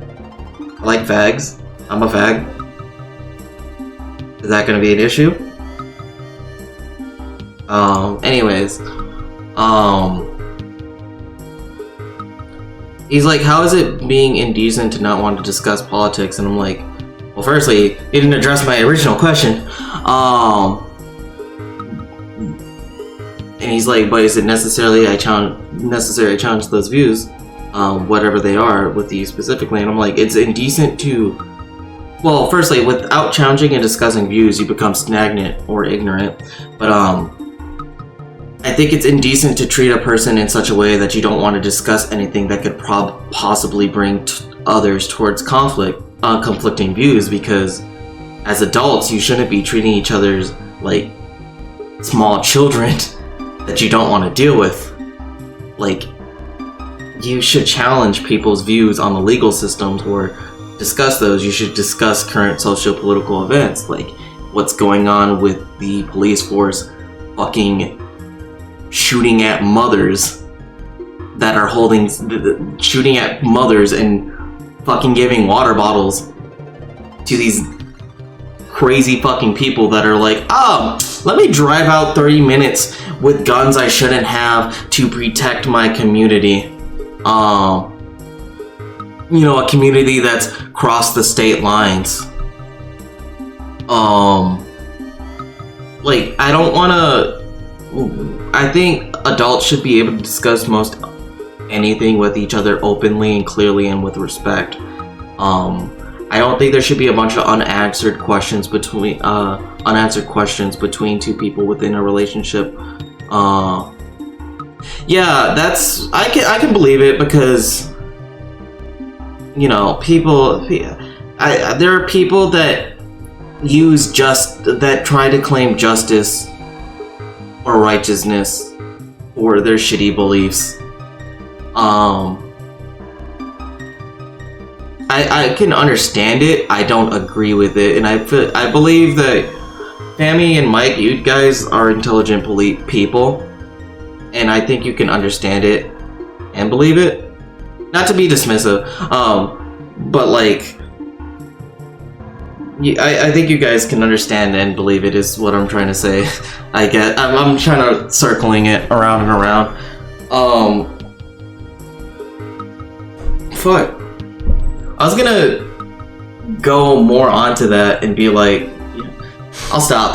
But going back again, he still didn't answer what was more important, and I'm like, you have to not make assumptions, especially extreme assumptions about people, and then I feel like you should just ask people what their thoughts and opinions on X or Y is. I went into detail. I went to clarify that what was extreme that he assumed about me was to assume that I would believe that golf is a white supremacist colonial sport. I feel like you know why. Racism being disguised as justice. I definitely believe that as soon as if it was a Puerto Rican, if it was a Mexican, if it was a black man, it was an Asian, maybe, yeah, it was an Asian man, this would be immediately a matter of how hard we are going to hit them with a book. I think there's some information that we all don't know, and that needs to be discussed and addressed. But taking the information that is there, other people, I believe, were acting in the sense to protect themselves because he did shoot a guy. He's just some kid. He's an adult that has a weapon that he should not be having and crossing state lines with the intent. He clearly has an intent to get in on some action. I don't feel like I don't believe in the whole I wanted to protect my community things, and he might have been, he had a med kit and he supposedly was trying to offer help and assistance to people, but I feel like this dude wanted to be like some kind of hero. I don't think you should. I can understand viewing him as a kid with a gun because of the immaturity, but if you really think about it, he's a 17-year-old, and we shouldn't view him as a kid. Yeah, he shouldn't have had it at all. We shouldn't view him as a kid because I feel like that can start leaning towards the perspective of, oh, he didn't know better, he should have, this and this and that. He's not a 12-year-old that pointed a toy gun at a police officer. He's a grown-ass man who has killed 2 people and severely injured another person. He should be treated and he should go on trial as an adult, and he should be held accountable for those actions, and hopefully he can be reformed and rehabilitated and serve the community in a better way. But that goes into a discussion of the prison, our prison systems, and how we switch to another game. Sorry, I got distracted. What was I talking about? Oh, like how we handle criminals in our justice system, which is,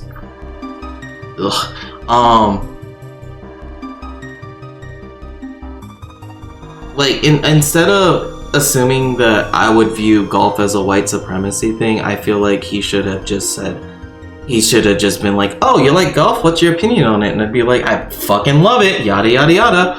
And then we ignore the whole issue of like the white supremacy thing, and like,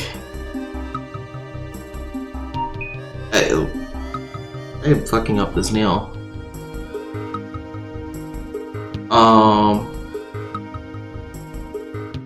I feel like the assumption led to asking why you would ascribe that to me. Well, what good does it do to throw someone into the chair when you can instead reform and rehabilitate and allow them to get back to the community in a certain way that is, like, I feel like Mike, that is a very bad opinion. I feel like we can try to figure out a way to get people to work in a prison society that would be beneficial towards society. Though not with the current system that we have going on. Because I think we need to remove those people from society, and the death penalty is cruel and unusual. Just because someone looks annoying, we shouldn't harm them. Someone can judge you, Fami, and be like, well, you're scraggly Mexican that's big, you're probably lazy and do nothing, and or you're lazy and yada yada yada, when no, you're not really. I think you can be lazy about certain things from what I'm from judging by your word on that, but I don't think you're a lazy person yet or a bad person. Like you work, you have a job, you show up, you do the job, and you work on a comic. You work on a comic just to make people that you like laugh, and you work really hard on it. You're like, I'm gonna take a break, and then you're like, cool. 2 hours later, yeah, so I made this comic page, and it's a fucking great comic. It's sick. It's like genuinely funny. It's very, you have skill. I avoid using the word talent because you worked to get at that level. Like you make great shit, and I feel like someone looking at you and being like, look at this Mexican, fucking lazy, am I right? Is fuck them. Oh, I'd fight them. I would legitimately want to beat their ass for saying that about you. But yeah, like I feel like because that person decided to assume something of me, it led to like that whole thing that didn't need to be a thing.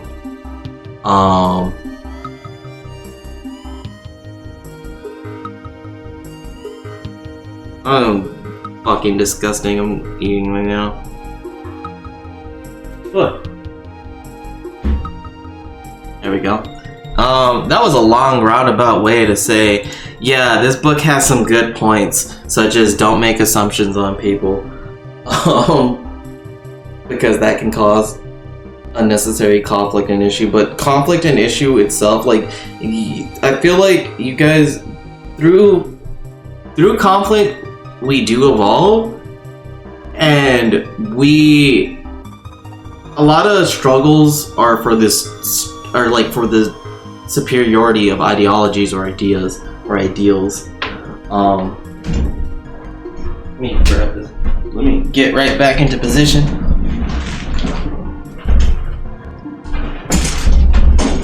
And it's good to discuss things, and like you don't need to be confrontational to the point of like, I'm going to fight everyone and everything that doesn't agree with me. But if someone says, gay people shouldn't have rights, you should freely challenge that idea and be like, why shouldn't gay people have rights? They're humans. Point out people's fallacies, but like... My mic wasn't on for 30 minutes though. Oh my god, Mike. I just assumed you were doing a stream without a mic. We're fine. Oh, I was talking to no one. Poor Theo. I think mistakes like that are very cute. I like assume like no, the game audio, not the game. Hun, read my words, Theo. I'm gonna scream at Theo on the stream, knowing that he can't hear me.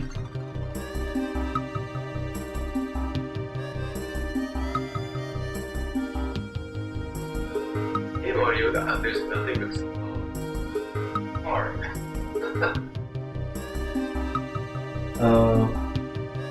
Very fun. There we go. Oh no, notifications need to be on. Is that no? Does he? No. I don't actually have a lover, but I do not want a relationship with him, and at least not right now. And I'm pretty sure he doesn't want a relationship with me at all, at least given the current circumstances. He's just a really good friend that I enjoy spending time with. And I don't see myself in the future ever being in a relationship with him, but maybe that might change. Never know. Let me go ahead and mute this then. Damn, denied live on Twitch. I mean, I don't think his feelings would be hurt in the sense of, hey, I don't want to date you right now, because he'd probably be like, cool, me too! I don't know exactly how he feels about me, but from I'm pretty sure that he's like, yeah, we're friends and we enjoy each other's companies. Because I said that, and then he was like, yeah, I feel the same exact way. Maybe he could be lying. Maybe he could like secretly fantasize about me in a dress and him like coming home from work, me making dinner. I don't know. But I very much so doubt that's the scenario or case.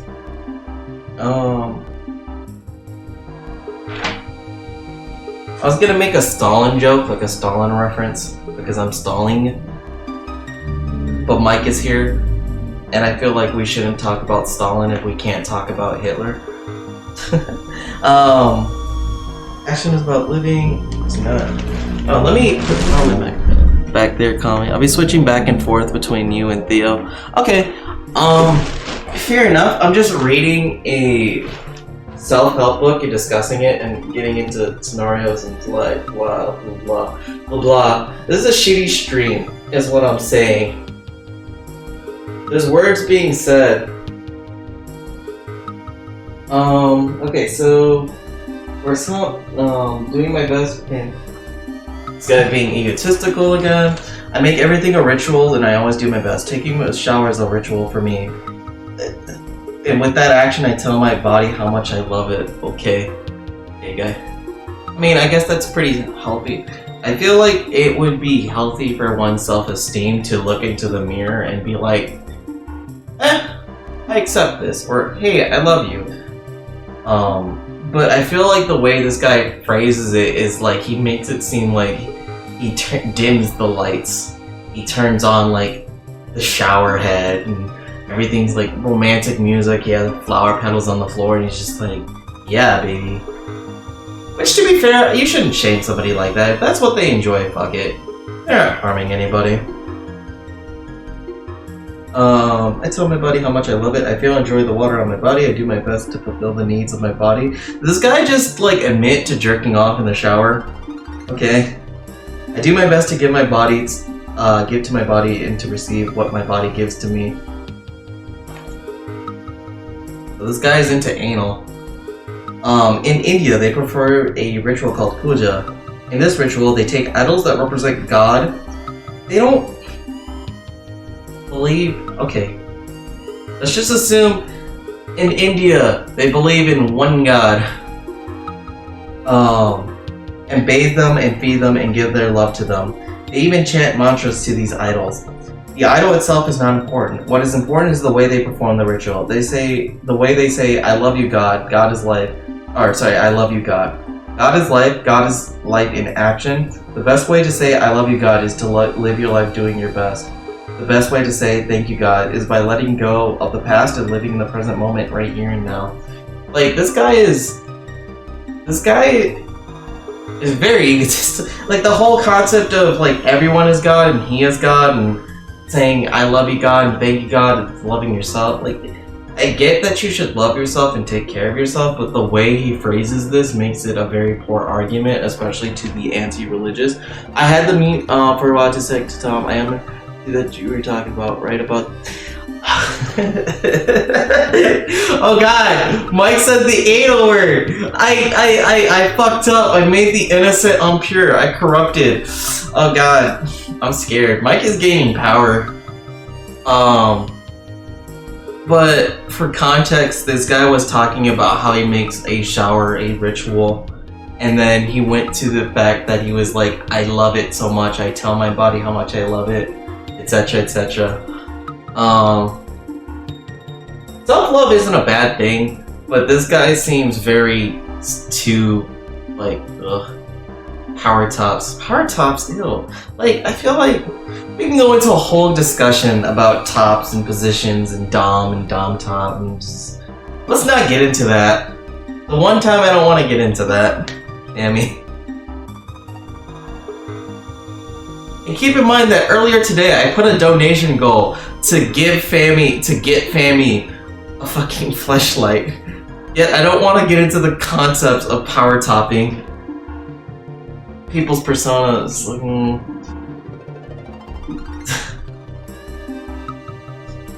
Thank God Riku like is going in and out of the stream. Thank God it's not Sunday.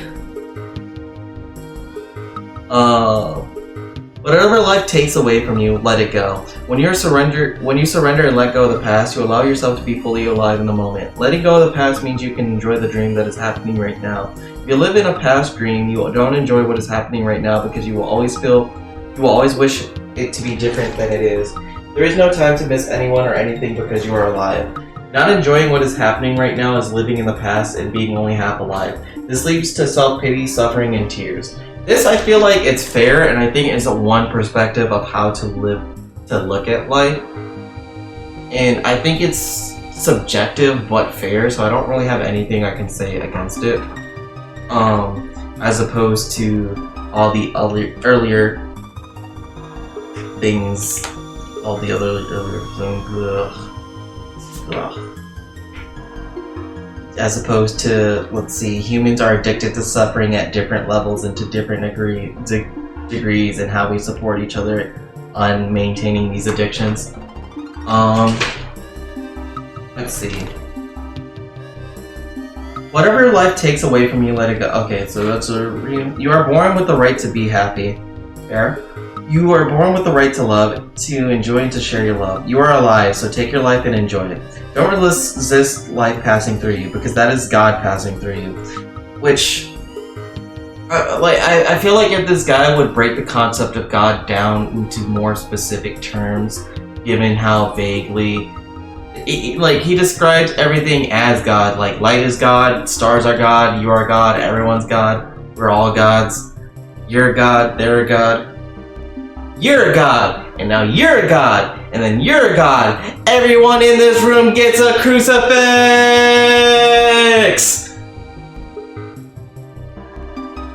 My throat hurts.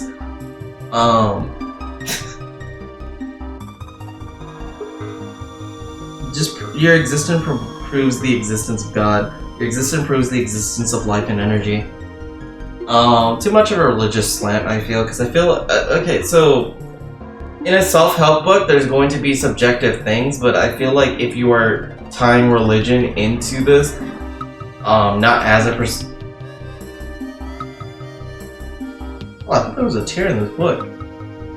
If you are tying religion, everyone gonna get nailed.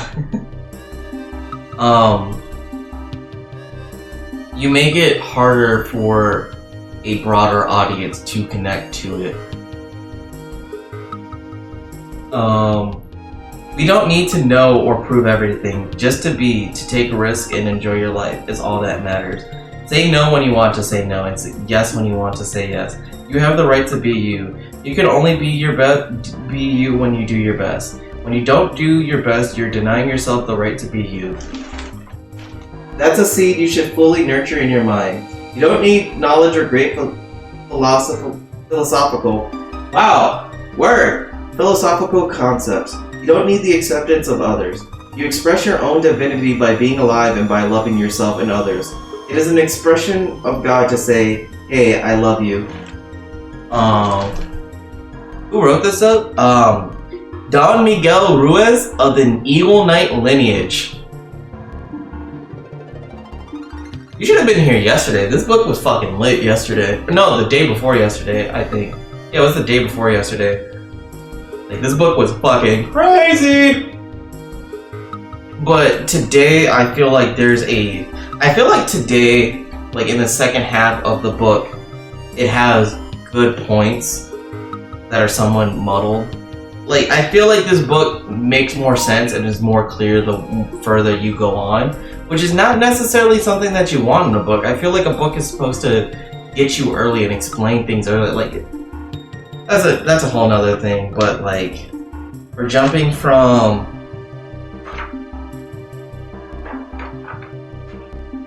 Let's find a good...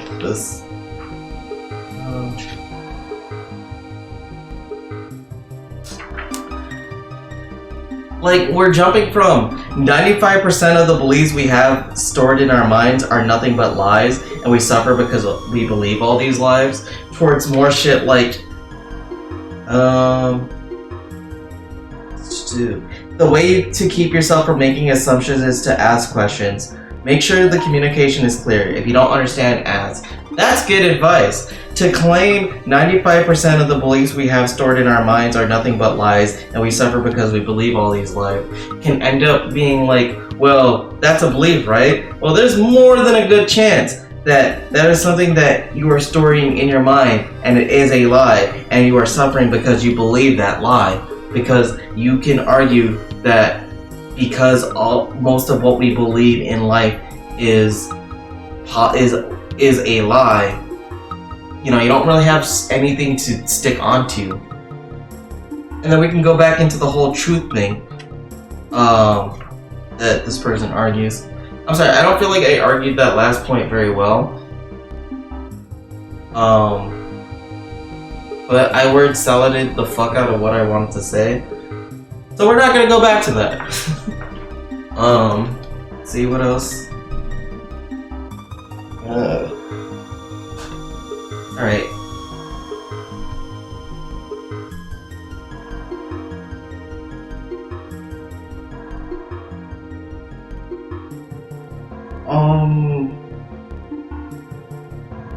Wait, huh? Oh, okay, so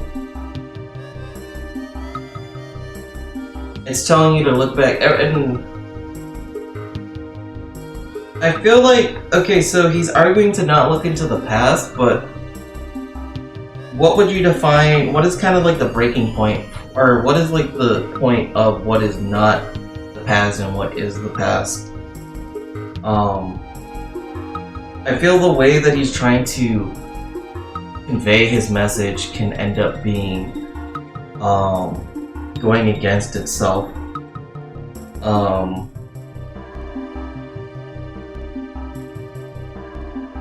Like it's saying let go of the past, but it keeps referencing the past.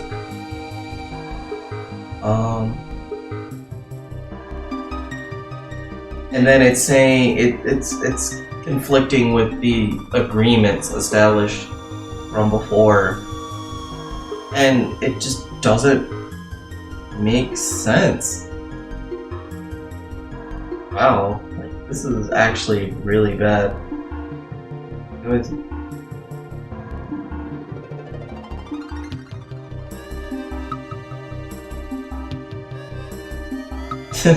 You are a master of speaking your language because you practice. Bitch, when? When have I become a master of English? English isn't even my first language. It's the only language I know. See, Mike, you don't remember the past 3 minutes on purpose. If you do your best in the search for personal freedom and the search for self-love, you will discover that it is just a matter of time before you find what you are looking for. It's not about daydreaming or sitting for hours dreaming in meditation, but you argued about the fact that we live in dreams.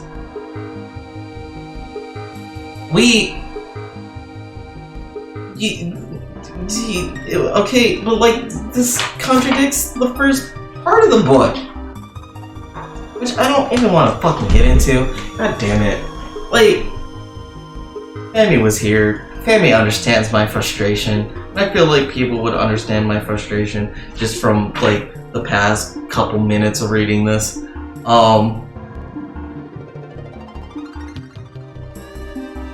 I feel like I can make an argument against this book that ends up being longer than this book, assuming I do the same like font choices and everything. And like, look at this book, it's constantly like with pictures and using words to take up space. I feel like self-help books are like code read psychics. They throw a bunch of stuff and see what sticks. A person's receptive to a certain, yeah, most definitely.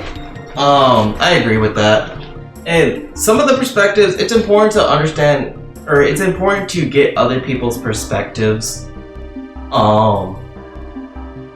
and reflect upon them and compare them to your own. But I feel like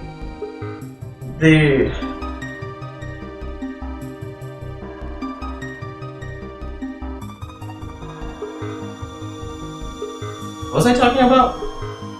Oh, contradictions. I feel like this guy contradicts himself a lot. I keep saying that a lot.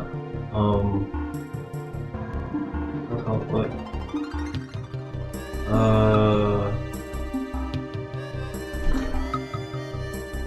Fuck, I forgot what I was gonna say.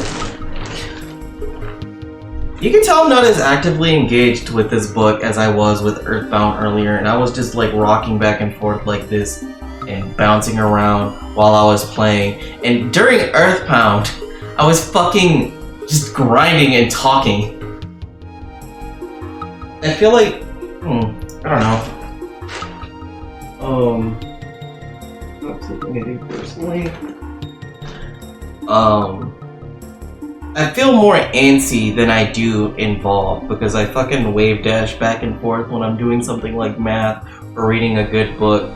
But this one just like makes me want to move, not in a sense of rhythm and flow, but more like frustration. It's almost like having an argument with yourself in the shower. And not one that's necessarily like a good one where you're like arguing to an imaginary audience and you're like, yes, but more just like you're getting frustrated at the argument.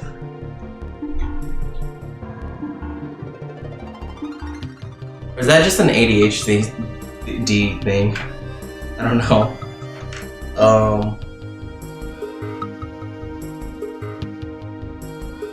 Oh, this is the part with the Virgin, Christ, and Buddha. Dude, shower arguments are the best. In the shower, I am popular and have many friends. If you do your best in the search for personal freedom, in the search of self-love, you will discover that it is just a matter of time. Hi, Kicks. You will discover that it is just a matter of time before you find what you are looking for. It's not about daydreaming or sitting for hours in meditation. You have to stand up and be human. Alright, time to stand up. I am human now. You have to stand up and be human. You have to honor the man or woman that you are. Respect your body. Enjoy your body. Love your body. Feed, clean, and heal your body. Yes, you should respect your body, enjoy your body, love your body, blah blah. Exercise and do what makes your body feels good. This is puja to your body, and that is communion between you and God. You don't need to worship the idols of the Virgin Mary, Christ, or the Buddha. You can if you want to. You can if it feels good. Your own body is a manifestation of God, and if you honor your body, everything will change for you. I'm now at 10 page. Oh, sweet. I can't wait to read. When you practice giving love to every part of your body, you will plant seeds of love in your mind, and when they grow, you will love, honor, and respect your body immensely. Every action then becomes a ritual in which you are honoring God. The next step is honoring God with every thought, every emotion, every belief, even what is right, quote unquote, or wrong, quote unquote. This leads into narcissism, and that this ends up being a little ridiculous because I feel like this can easily delve into this cycle of I believe this, and because I love myself, it is correct. I feel like this can lead to blaming others. Mike, see, we have poisoned Mike. He has made a cum guzzling joke. We have poisoned Mike. We have ruined the pure one. He was so innocent.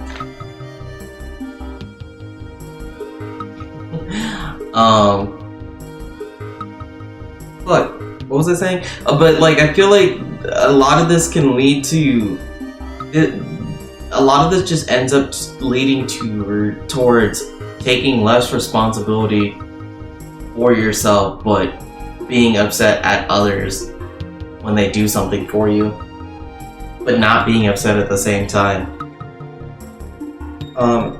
Every thought becomes a communion with God, and you will live a dream without judgments, victimization, and free of the need to gossip and abuse yourself.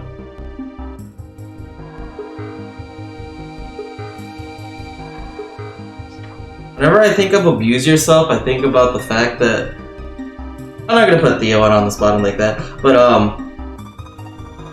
when I think about abuse yourself, I think about the fact that he refers to, or he oftentimes says that he beats the shit out of his dick, like his dick owes him money. And every time I see abuse yourself, I think of the fact that just beating the shit out of your dick like it owes you money is one of the funniest goddamn phrases I've ever heard from him. When you honor, I say put him out on the spot like that, like I was about to reveal some embarrassing or personal shit. I would never do that, because that would be a complete betrayal of trust between anybody. I don't like. I hate when people put out people's personal business, and like, I feel like people. I'm going into a basic concept that I'd like to imagine the people here watching would also feel the same way, so I don't really need to justify it. Talking about people's personal shit is bullshit. Kinda, yes, kinda. But I'm gonna go back to reading this book and making fun of it instead of trying to elaborate on something that would be extremely nuanced and situational. Don't share people's personal info. Good evening, Twitter. This is your boy Eat That Pussy 445. About 30 to 45 minutes ago, I beat the fuck out of my dick so goddamn hard. To Udanowski that I can't even feel my left leg. My left leg has went totally numb. And my dick has also went totally numb. To the point that it feels fucking weird when I go to take a piss. Poetry. Beautiful.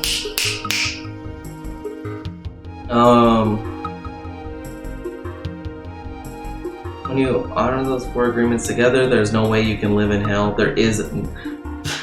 When you honor these 4 agreements together, the 4 agreements are: be impeccable with your word, don't take anything personally, don't make assumptions, and always do your best. There's no way that you can live in hell. There is no way you are going to control your life 100%. But he argues that we all live in hell consistently, like all the time. There was a good part, like there was a chunk where he was making sense and like things were like, granted throughout, like there was little bits and pieces where like it made sense and it's agreeable and it's understandable and yada yada yada. I wish Boxy put a fucking his tag on that. I just realized that people are gonna see that and be like, fuck, I'm gonna constantly shout him out if I need to. If you haven't already, because I don't know. This isn't the first time I believe I'll be on my hands and knees for Boxy.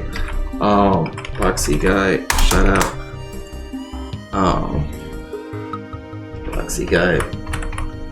If you haven't already, check his shit out. Follow him, Twitter and Twitch. Don't know if he's gonna do Twitch a lot. Makes wonderful art, takes commissions. Love that guy. One of the sweetest guys on earth.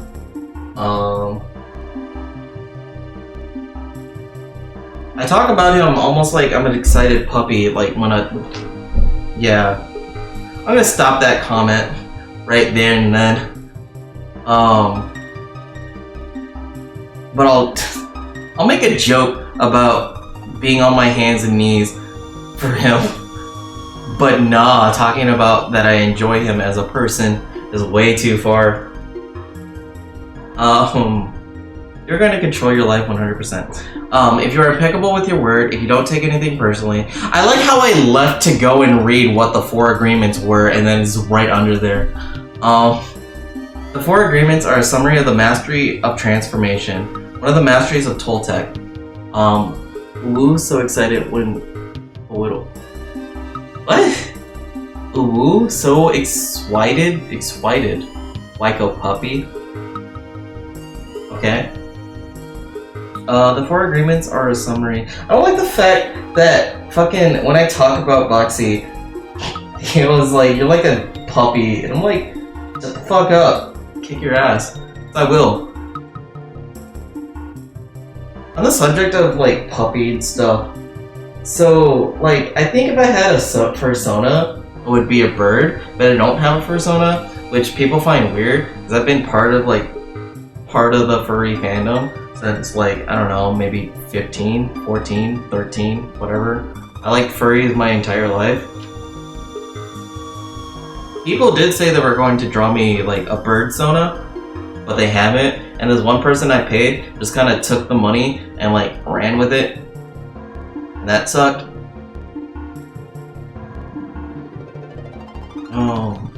I wonder if I still... Yes, I do have like 3 OCs that are like birds that I talked to Foxy about before. I wonder if I should commission him to get those drawn. And then just get a Corgi OC because I like Corgis. And people are gonna be like...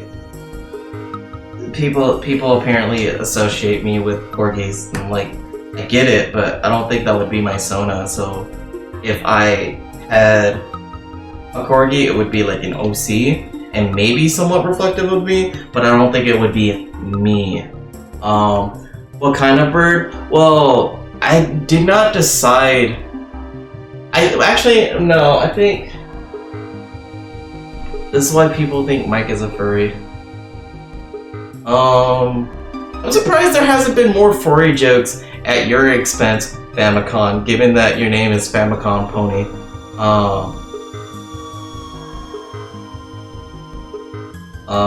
Let me see if I can look into the chat, because this was like forever ago. Let me look up the word pink. Oh, pink. Pink.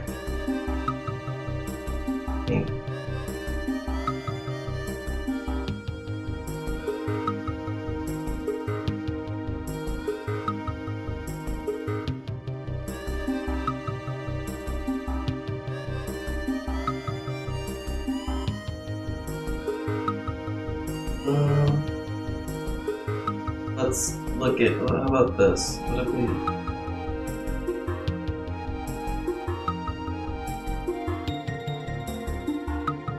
I'm trying to see, because like there was 3. One of them was a crow.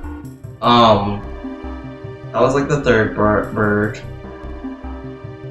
Because like we kind of got, like we discussed it and I chose multiple birds to like represent different facets of me.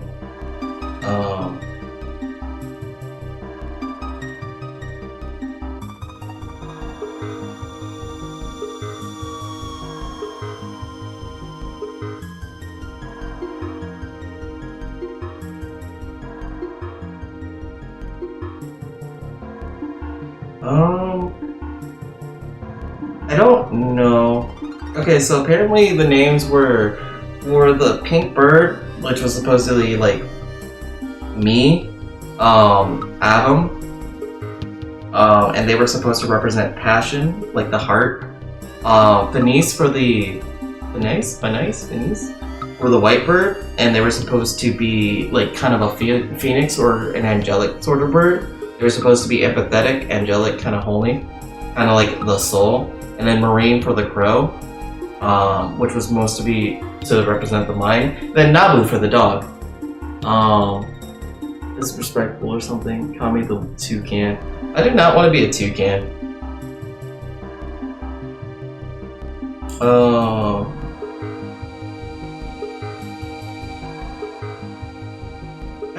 I felt like I wrote more. I'm pretty sure I wrote more, but I can't find it. Because I think I wrote about the characters, but didn't give them names, and then later on I gave them more names after I described them like a bit more. I'm trying to find where like I wrote up a little bit about these OCs, and these are very pretty pictures that he sent me of his vacation. Well, now that I'm scrolling up and down like a while ago, and some cute. Like, hold on. Let me get rid of the O stream. Look at this. What? Let me also get rid of these. Wait. Look at this shit. It's cute as fuck. Look at Boxy's art. It's fucking cute. It's cute. Fucking Boxy's a great artist. Go follow. Shoutouts to Boxy.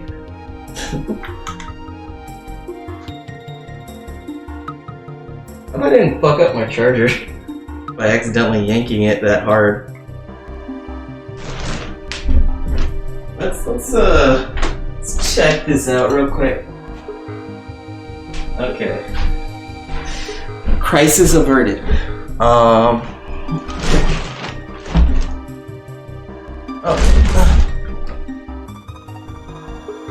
I think I fixed that. Let's get back to the book instead of talking about bird sonas that I don't have but are kind of OCs and kind of limbo. Fun fact, I went into the story about why I chose a bird, or why I think a bird would be like my sona, because somebody else that I used to be friends with benefits with, kind of chose that for me when I was like, you know, if I was an animal, what would I be? Everybody kind of gave like the typical responses, whereas I felt like he gave more of a detailed response. And I was talking about that with Theo yesterday, and it was kind of a darker story given what that person did to me.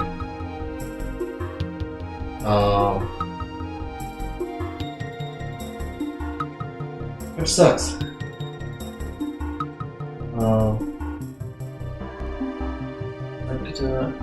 I would be a crocodile. Famicom, you would be a fucking...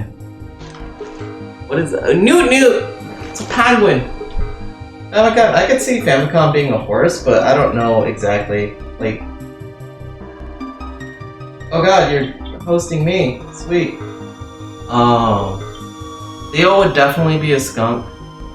I could see Mike having a koala persona. But it's kind of hard to imagine anything but a pony or a horse when your name is Famicom Pony. If you think a crocodile OC would be good for you, that'd be kind of cool, I think. I don't know what animal I would associate you with. Let's close that out. The 4 agreements are a summary of the mastery. You transform hell into heaven. The dream of the planet is transformed into your personal dream of the heaven. This is some fucking Final Fantasy VII bullshit.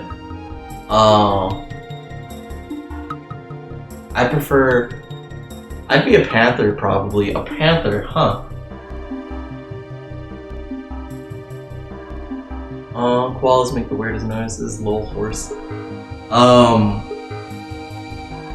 Like the first half of the book, like when he was talking about the dreams and like we're all connected and tied to the world, I was like, is this Aerith from Final Fantasy VII? Achieve heaven, yeah. The dream of the planet becomes your dream. You know? You'll be able to summon the Knights of the Round and waste a minute and a half trying to fuck somebody up. The dream of the planet is transformed into your personal dream of heaven. The knowledge is there. It's just waiting for you to use it. The 4 agreements are there. This reminds me of the Akashic records? Akashic records in PSO2.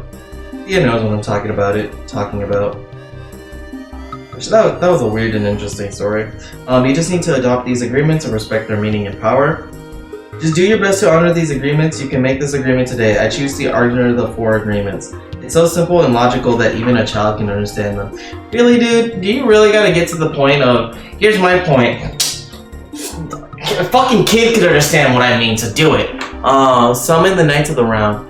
You can make a religion out of that. Don't. Half the thing, you can make a religion out of a lot of things. Stole the story from the Fantasy family. You can make a religion out of a lot of things, and that caused a lot of wars to happen. But you must have a very strong will to keep these agreements. Why? Blah blah blah. Because whenever we go find out that path is full of obstacle, everyone tries to sabotage our commitment to these new agreements, and everything around us is a setup for us to break them. That problem is that all other agreements that are a part of the dream of the problem. Alright, let me read this one more time. But you must have a very strong will to keep these agreements. Why? Because whenever we go, we find that. Oh, because wherever we go, we find that our path is full of obstacles. Vroom, vroom, vroom, asshole. Everyone tries to sabotage our commitment to these new agreements, and everything around us is a setup for us to break them. The problem is all the other agreements that are a part of the dream of the planet. They are alive and they are very strong. It feels like this whole guy, I feel like you could argue that he's like, just think this way, act this way, and if anyone wants you to change, fuck them.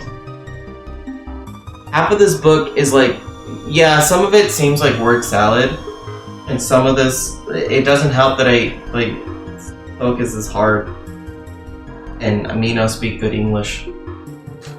I feel like if somebody else read this, it would be like 35% of this book is word salad. That's kind of generous. Did you guys know I'm streaming according to Twitch? Well, what's great about this book is that, like, 7 people in here and I'm interacting with the chat and having fun and enjoying it. That's fucking insane. We should make a self-help book. Like, every week I get a self-help book and then I make fun of it or we discuss it. Preferably they're not too long. That's why you need to be a great hunter, a great warrior, who can defend these 4 agreements with your life. What about being a white magician, like you were talking about earlier?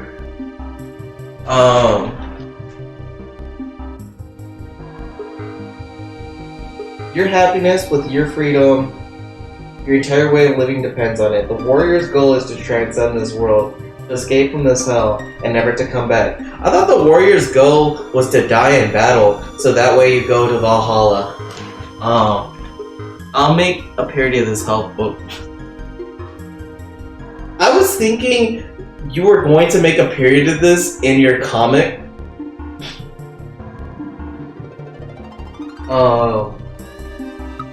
As the Toltec teach us, the reward is to transcend the human experience of suffering, to become the embodiment of God. That is the reward. I'm not even gonna address that. We really need to use every bit of power we have to succeed. What time is it? 6:31. Ascend. We really need to use every bit of power we have to succeed in keeping these agreements. I didn't expect that I could do it at first. I had fallen many times, but I stood up and kept going. And I fell again and I kept going. I didn't feel sorry for myself. There was no way that I felt sorry for myself. I don't feel fucking anything, guy. I said if I fall, I am strong enough and if I'm intelligent enough, I can do it. I stood up and kept going. I fell and I kept going and going. And each time it became easier and easier. Yet in the beginning it was so hard, so difficult. So if you fall, do not judge. Do not give your judge the satisfaction of turning you into a victim. No, be tough with yourself.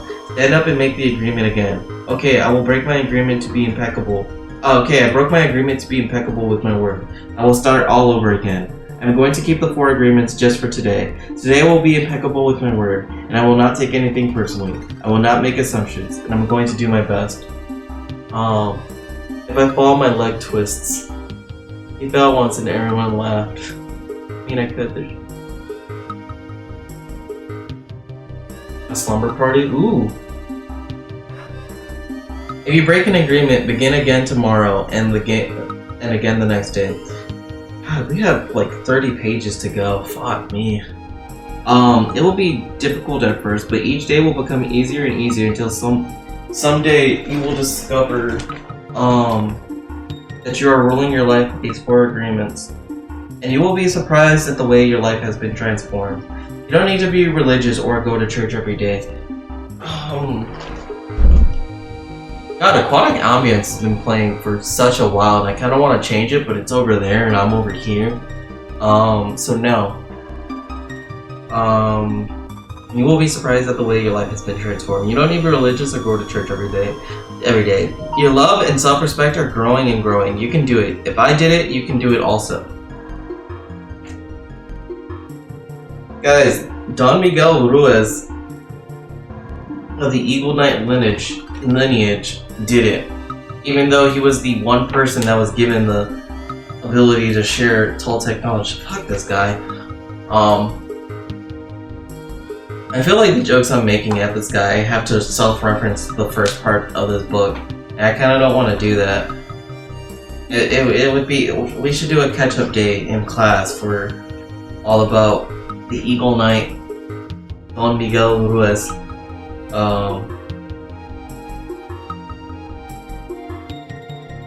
Don't be concerned about the future. Whatever. Keep your attention on today and stay in the present moment. Just live one day at a time. Always do your best to keep these agreements. And soon it will be easier for you. Today is the beginning of a new dream. I feel like that was just repeating the same shit over and over and over again. Chapter 6. The Toltec Path of Freedom. Breaking old agreements. True freedom has to do with the human spirit. It is the freedom to be who we really are. I don't want to read the rest of this. I'm just kind of done with this. Everyone talks about freedom in the world different. Ooh.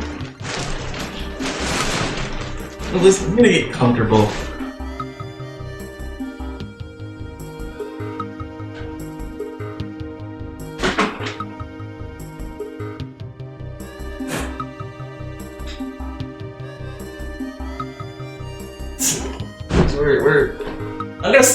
I'm gonna try to push through it, but I'm getting comfortable.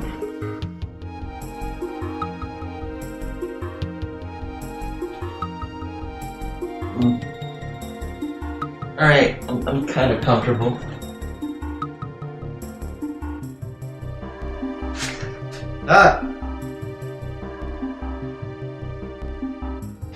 Everyone talks about freedom. All around the world, different people, different races, different countries are fighting for freedom. But what is freedom? In America, we speak of living in a free country. But are we really free? No. There's also about 25 seconds of delay between when I say something and... Yeah, that's fair. I know. Ugh. You got your fur in my mouth.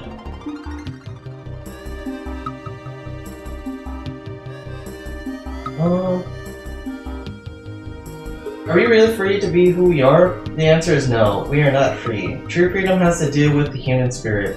It is the freedom to be who we really are. But being who you really are for some people is terrible. Because some people want to be fucking murderers. Or abusers, or users.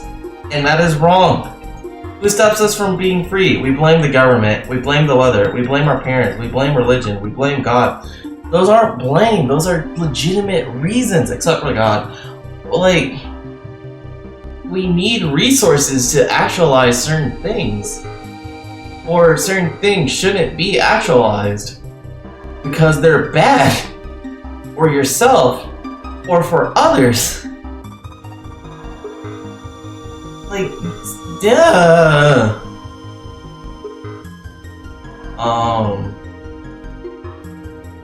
But really, sometimes we get married and we say that we lose our freedom. What are you, a boomer? Then we get divorced and we're still not free. What stops us? Why can't we be ourselves?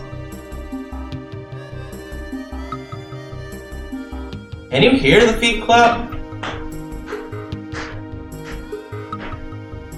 I remember one time I clapped my thighs on stream and it like sounded pretty loud. We have memories of long ago when we used to be free, and we love being free, but we have forgotten what freedom really means. If we see a child who is 2 or 3, perhaps 4 years old, we find a free human. Why is this human free? Because this human does whatever he or she wants to. Not necessarily. Oh. Dang. Oh, the human is completely wild. Just like a flower, a tree, or an animal that has not been domesticated. Wild. And we observe humans... God, my lips are chapped. God help you with what? Oh. And if we observed humans who are 2 years old, we find that the most... That's just creepy as like a statement, like half the statement. And if we observe humans who are 2 years old, we find that most of the time these humans have a big smile on their face and they're having fun. And don't know shit! Try to... What? Did I lip have an ass? Theo, you know, Chapstick is like over there, and I'm over here. I don't want to go over there. And,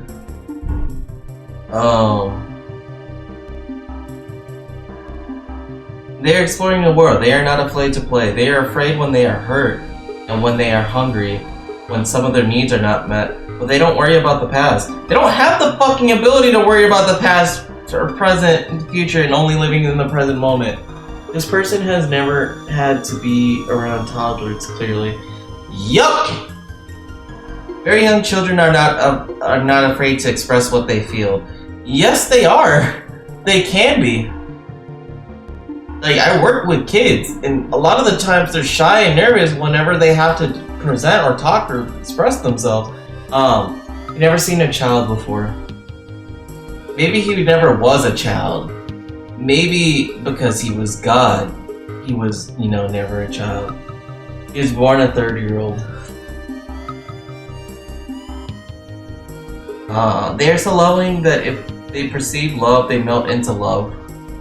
They are not afraid to love at all. That is the description of a normal human being. As children, we are not afraid of the future or ashamed of the past. Our normal human tendency is to enjoy life, to play, to explore, to be happy, and to love. But what has happened with the adult human? Capitalism!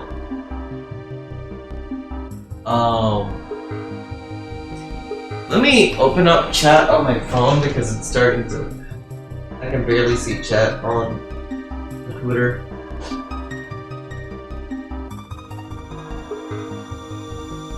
Like the app? Hate it.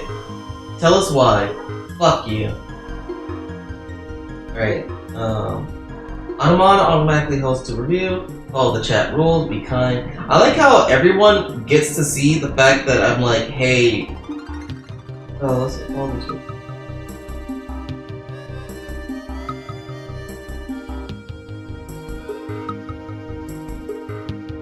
Oh, okay. Yeah, I see. Last one. I have to change that move. I have to change the rule of no self-promotion without permission from KAMIGENO to no self-promotion or links without permission from KAMIGENO. Test. Cool. Eastern something. I have to go over there and read the message. Benjamin Button 2. I've never seen Benjamin Button, so I don't get the reference.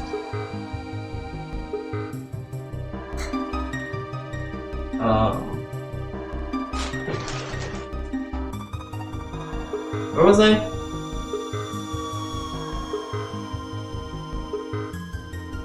To enjoy life? Oh.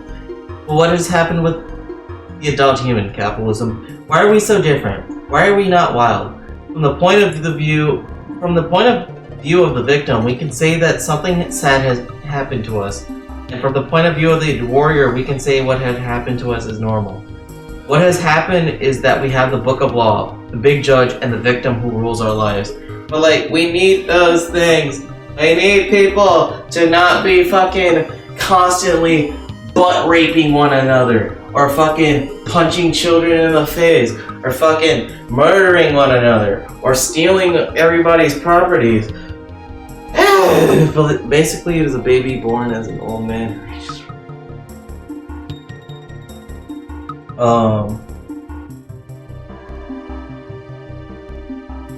We are no longer free because the judge, the victim, and the belief system don't allow us to be who we really are. I mean, we can be who we really are while not also being... Like, those can shape who we are and what we really are. Once our minds have been programmed with all that garbage, we are no longer happy. This train of training from human to human, from generation to generation, is perfectly normal in human society. You don't need to blame your parents for teaching you to be like them. What else could they teach you but what they know? They did the best they could. and if they abused you, it was due to their own domestication, their own fears, their own beliefs. They had no control over the programming they received, so they couldn't have behaved any differently. No! No! No! Just because a parent hit you as a child doesn't justify you hitting your child as a parent. Ever. Yes, they did what they did due to, like, their domestication, their own fears, their own beliefs. But they have control in how they act and what they do, and to their beliefs, actually. Like, they're a grown-ass adult. They don't need to be programmed. This whole programming bullshit, they don't need to be told not to. They should have been told as children to not hit others. Or rather, okay, sorry, I'm not being clear in what I want to say because this is actually really upsetting me, because this is justification for abuse and it is wrong. And I should actually look into the camera and be that, like, there's no fucking, just because my mom has went through the shit that she did, and like, she had a fucked up childhood, my dad had a fucked up childhood, that doesn't justify the fact that my mom used to beat me almost every single fucking day of first grade. And she barely apologized for that a couple months ago. It doesn't justify that. If I had a child... Oh, okay, yeah, that's a good idea, you know? Like, if I have a child, I don't have the right to lay rice onto the ground, make them kneel on it, and beat them with a belt or a metal broomstick, just because that is something my mom did. Like, that's fucking ridiculous. Like, I didn't have any control over her doing that to me or not. Like, I developed some of her... Yeah, I'll get some of her beliefs, but I can act on them as an adult. And I can choose not to abuse children.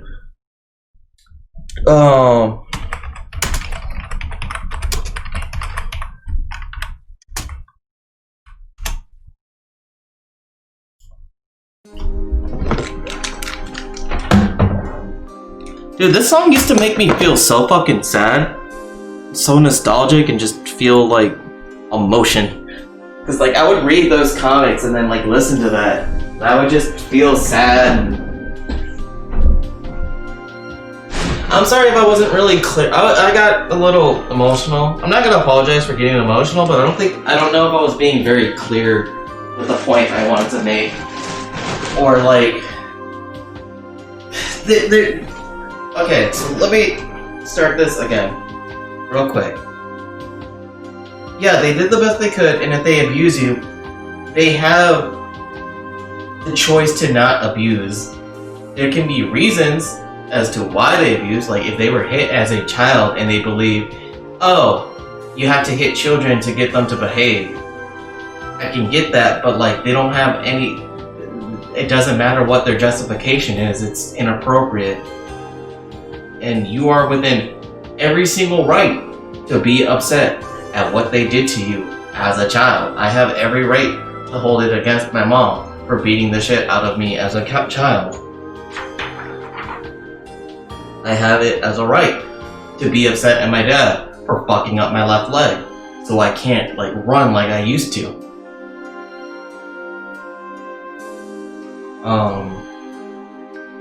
I have every right to be upset at the person who molested me or molesting me.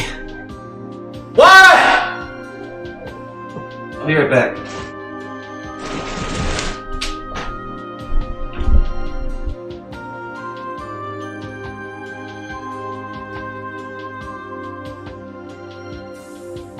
Sorry about screaming what? Like, I thought my mom was yelling at me.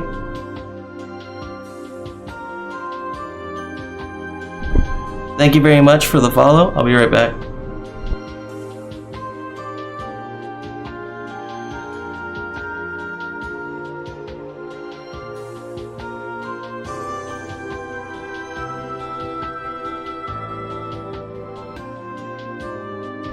I am back. But yeah, like, I don't have, like, there is no justification if I were to do any of that to anybody else. Like, I don't have any justification to beat a child. I don't have any justification to rape another person or to molest another person. If you're enjoying the stream, please consider following this Twitch. That's just disgusting. Like, that goes back to the whole, abuse thing earlier. There's no need to blame your parents or anyone who abused you in your life, including yourself. There is no need, sure, you can argue that, but you're justified in being upset or blaming them. But it's time to stop the abuse. Yeah, and getting angry and passionate about the abuse and choosing not to hit your child.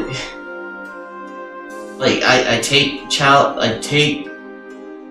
abuse seriously because I want to put an end to it. I know it's never going to go away, but I can do everything in my power to not abuse my child or to advocate for children that are being in abusive situation. I can do what I want to do. I can take my time to try and provide resources or protection for these children. Like, and yeah, that's holding the past. I'm instantly skipping. Oh no, yeah, I fuck that. Like, you don't need to forgive your parents for the shitty things that they do. You don't need to forgive anybody for the shitty things they do for you to move on.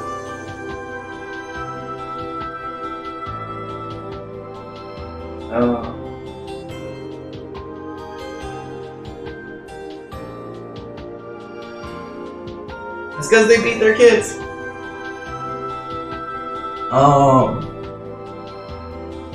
Yeah, it's like, we should stop abuse, yeah, but you have to, I don't know.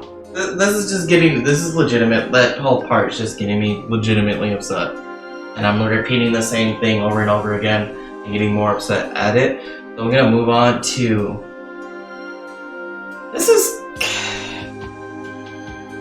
I don't know if I feel comfortable reading this. Fuck it. There shouldn't be a debate. Don't fucking hit your kids is the thing. Like, you're just gonna make the situation worse. The real you is still a little child who never grew up. Sometimes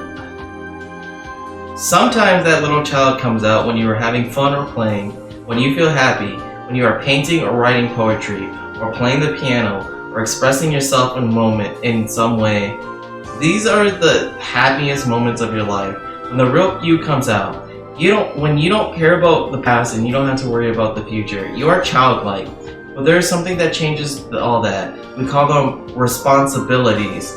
The judge says, wait a second, you're responsible. You have things to do. You have to work. You have to go to school. You have to earn a living.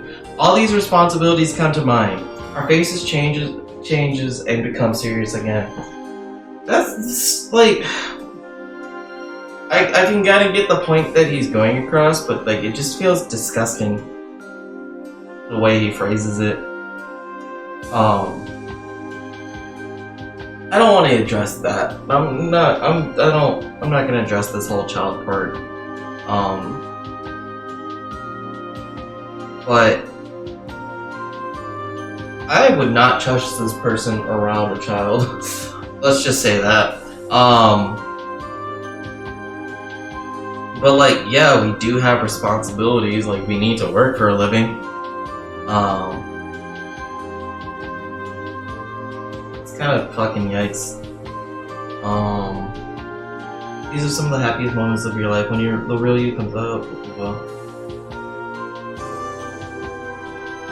if you watch children when they are playing adults, you will see their little faces change. Let's pretend I'm a lawyer, and right away their faces change. The adult face takes over. We go to court, and that is the face we see, and this is what we are. No, we are still children, but we have lost our freedom. This is creepy. This is creepy.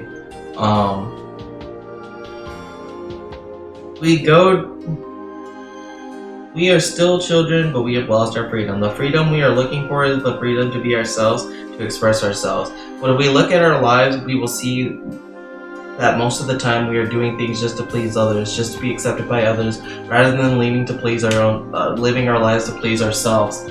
It's just really creepy that this guy is viewing everyone and himself as a child and then not taking responsibility and for his actions done unto others, or being upset that others did shit to him. Or I don't know.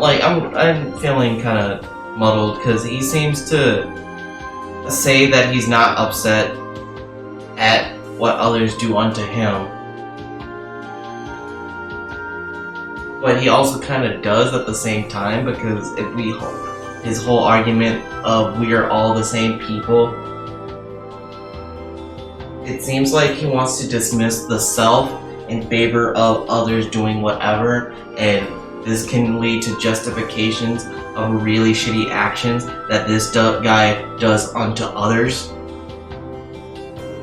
that he'll take full responsibility for and be like, can't judge me, I'm happy. So who's the real fucking loser here? My teeth hurts.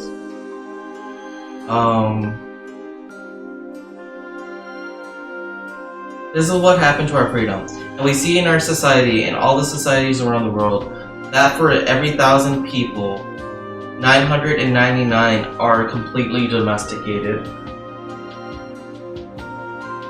The worst part of that is that most of us are not even aware that we are not free.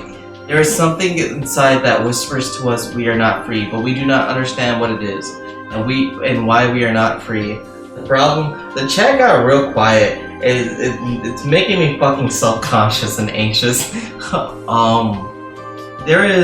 clap. There is something inside us that whispers to us we are not free, but we do not understand what it is and why we are not free. The problem with most people is that they live their lives and never discover that the judge and the victim rule their mind, and therefore they do not have a chance to be free. The first step toward personal freedom is awareness. We need to be aware that we are not free in order to be free. We need to be aware of what the problem is in order to solve the problem. I'm instantly skeptical. Oh, sorry. That's my ass. As soon as you started clapping your ass, that car horn went off, so I went under the assumption that you're fucking dummy thick and you caused a mini earthquake. Congratulations, Spammy. I'll give you...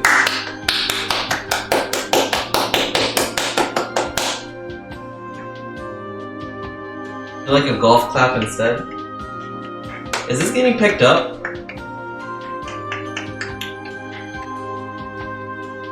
I have no ass. Everyone has an ass. Doesn't mean what you're saying is you have no cake. As long as your ass is not like a Hank Hill ass, you have ass.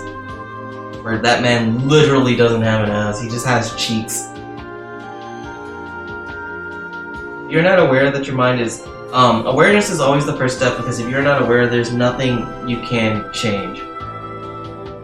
I feel like you can change things while not being aware of those things. If you're not aware that your mind is full of wounds and emotional poison, you cannot begin to clean and heal the wounds, and you will continue to suffer. It sounds like one of those guys that are that would have an organization and be like, you had to perform these specific tests and wear these specific clothes, and you gotta give your money so you're not tied to the earth, and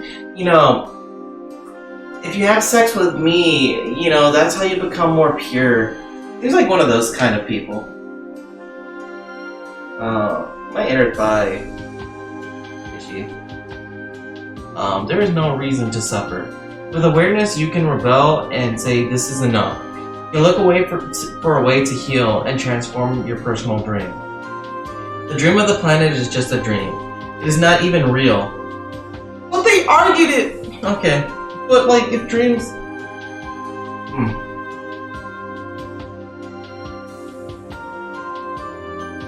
There's nothing wrong with someone being into getting cucked or fucking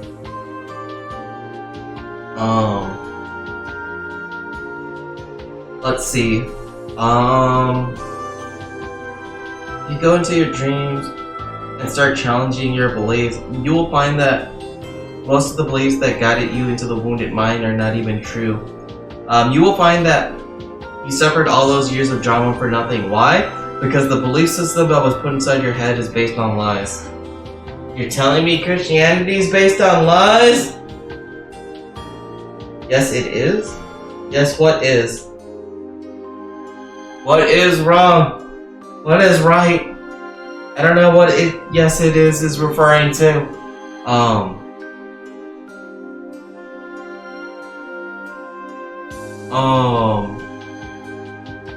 You will find that that is why it's important for you to master your own dream. This is why the Toltec became dream masters. Your life is the manifestation of your dream. It is an art, and you can change your life anytime if you aren't enjoying the dream. Dream masters create a masterpiece of life. They control the dream by making choices. Everything has consequences, and a dream master is aware of the consequences. This whole dream thing, you have to be fucking asleep. What is both? What is both? I'm gonna need more words to understand what words you were saying. This guy reminds me of the American dream. It's called the dream because you have to be asleep to fucking believe it. To be Toltec is a way of life. It is a, oh my god, this whole cult thing. He's gonna start the Toltec cult. I feel like this is one of the guys that would use the name of an old, like, race, religion, people, society, and be like, I am one of them! Praise be unto me. I am worried about it. Are you trying to shame people for being cucks or being into cucking? Because we don't shame that shit in here in this channel. As long as you're not having an affair or doing, like, stupid immoral things and people are consenting, do whatever you want. Just don't hurt yourself and don't hurt others. Again, we don't slut shame, we slut appreciate here. Drink water, stay hydrated. Pee after you nut. Drink water after you nut. Use condoms. Go see a doctor every 3 months if you're sexually active.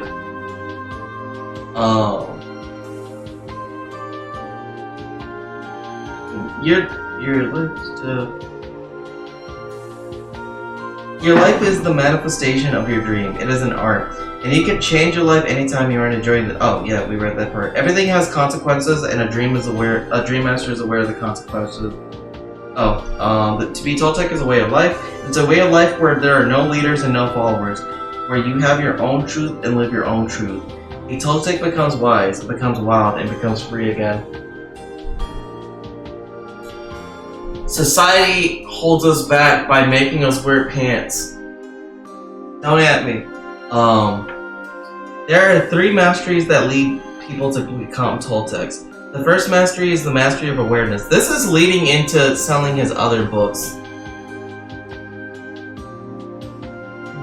To be aware of who we really are with all the possibility. The second is mastery of transformation. How to change, how to be free of domestication. The third is the mastery of intent. Intent from the Toltec point of view, that part of life which the master, the third is the of intent. Intent from the Toltec point of view is part of life that makes transformation of energy possible. It is one of the living being. I almost want to get the second book just to make fun of it and read it on stream.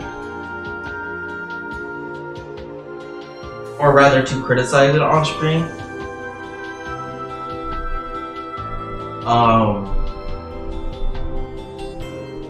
Thank God libraries exist so I don't have to spend money on this. Just time. It is transformation of energy possible. It is the one living being that seamlessly encompasses all energy, or what we call God. Intent is life itself. It is unconditional love. The mastery of intent is therefore the mastery of love. I think that would be fun. I think that'd be cool too if I can get people to be pretty interactive in the chat with that. Because again, like, just doing this just chatting thing, where I'm reading this book, has been, like, a lot of, more viewership than I normally get. And more and not necessarily more interaction, but I enjoy the interaction of this. Definitely more fun than just playing Mario Maker. When we talk about the Toltec path to freedom, we find that. Let me also check something with the music. Let me make sure it loops properly. There we go. I put a random page of the comic on the Discord. Cool, let me check that. My mouth hurts, my mouth is tired.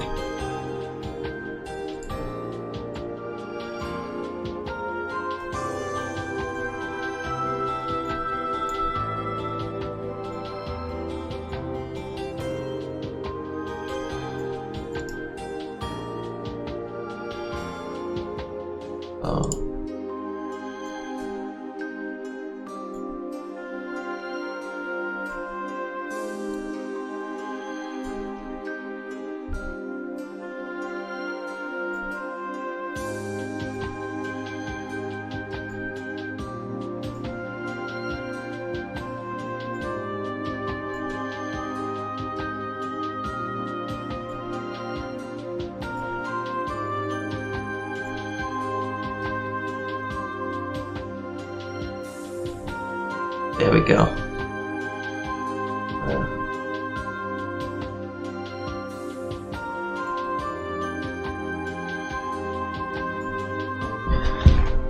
Alright. Fuck. This is too small.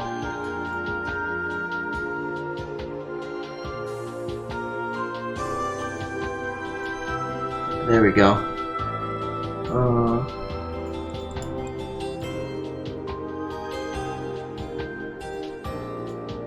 Oh, it's the Famicom pony. Making a comment.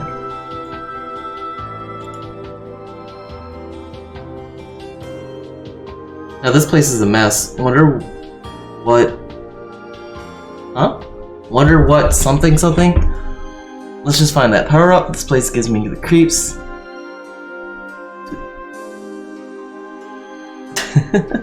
Car insurance.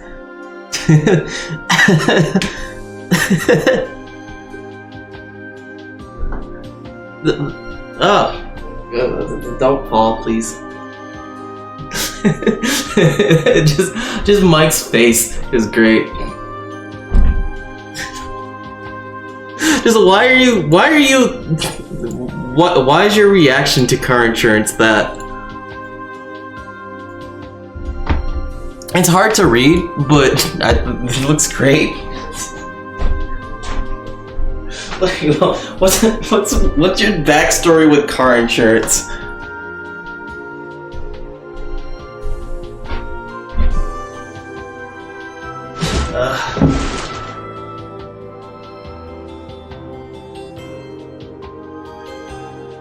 That pony.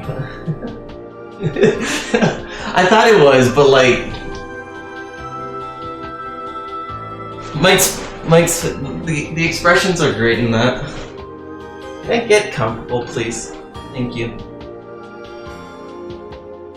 When we talk about the Toltec Path of Freedom, we have we find that they have an entire map for breaking free of domestication.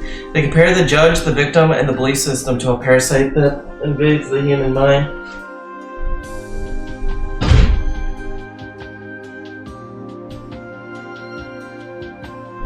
I should tie my hair up.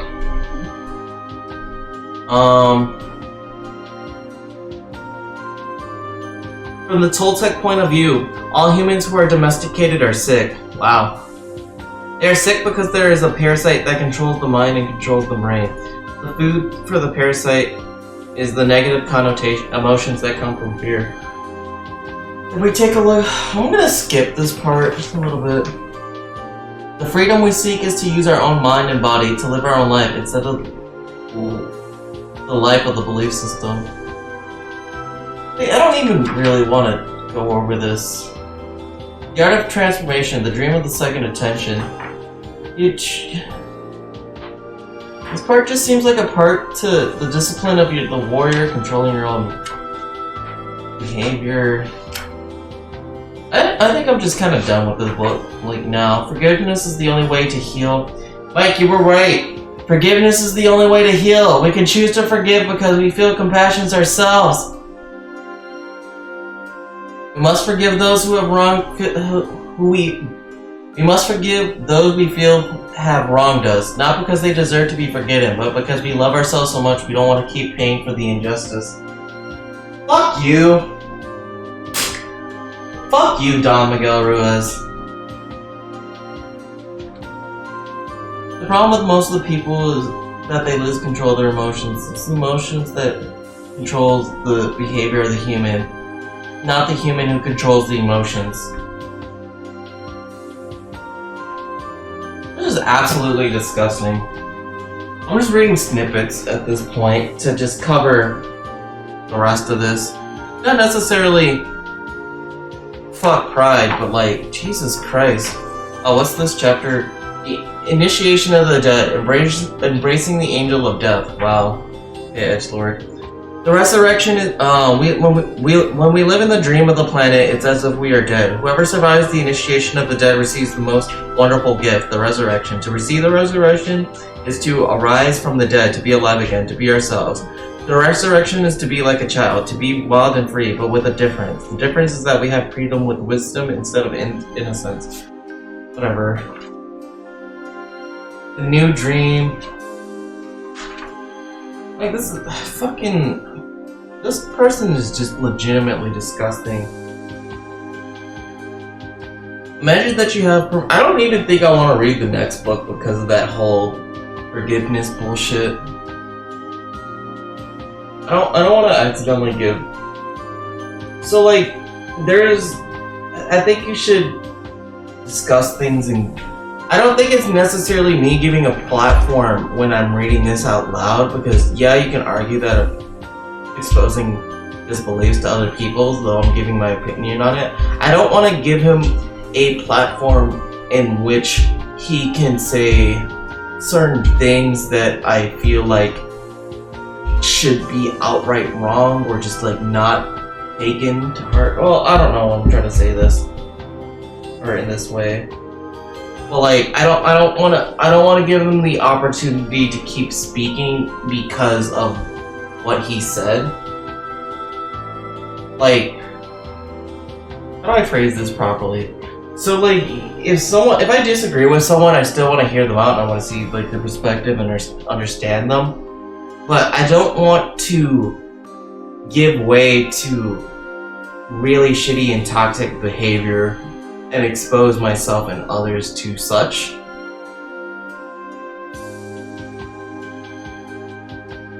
Like, if I say I think prison systems shouldn't do this, and somebody says, like, somebody argues against it, I feel like it's okay to have a back and forth and discuss those ideas and opinions. But I think if you're using that platform to try and encourage that a specific race of people be put into prisons because they are of shitty people, that you shouldn't give them that platform to try and spread that kind of shit. You know? Like, I would prefer to discuss and be like, hey, that kind of line of thinking is wrong, but I feel like that's more of a personal thing, and it shouldn't be a whole platform thing in which somebody can try and get to a larger audience and spread like shit beliefs, you know? I don't know, because like, I want people to discuss things, and I think there should be open platforms for people to exchange ideas and ideology, but I think certain ideas and ideology can be dangerous, much like the belief that you should stay in abusive relationships for the benefits of your abuser. You know? You should not stay in abusive relationships for the benefit of your abuser.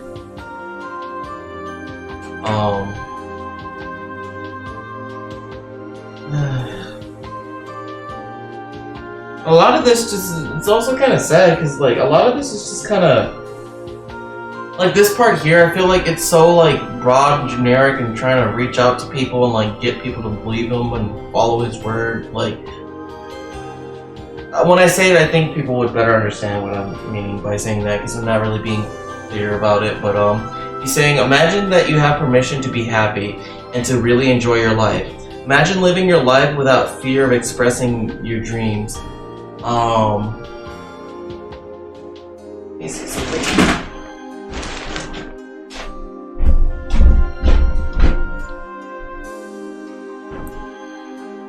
Yeah, I'll have to fix that.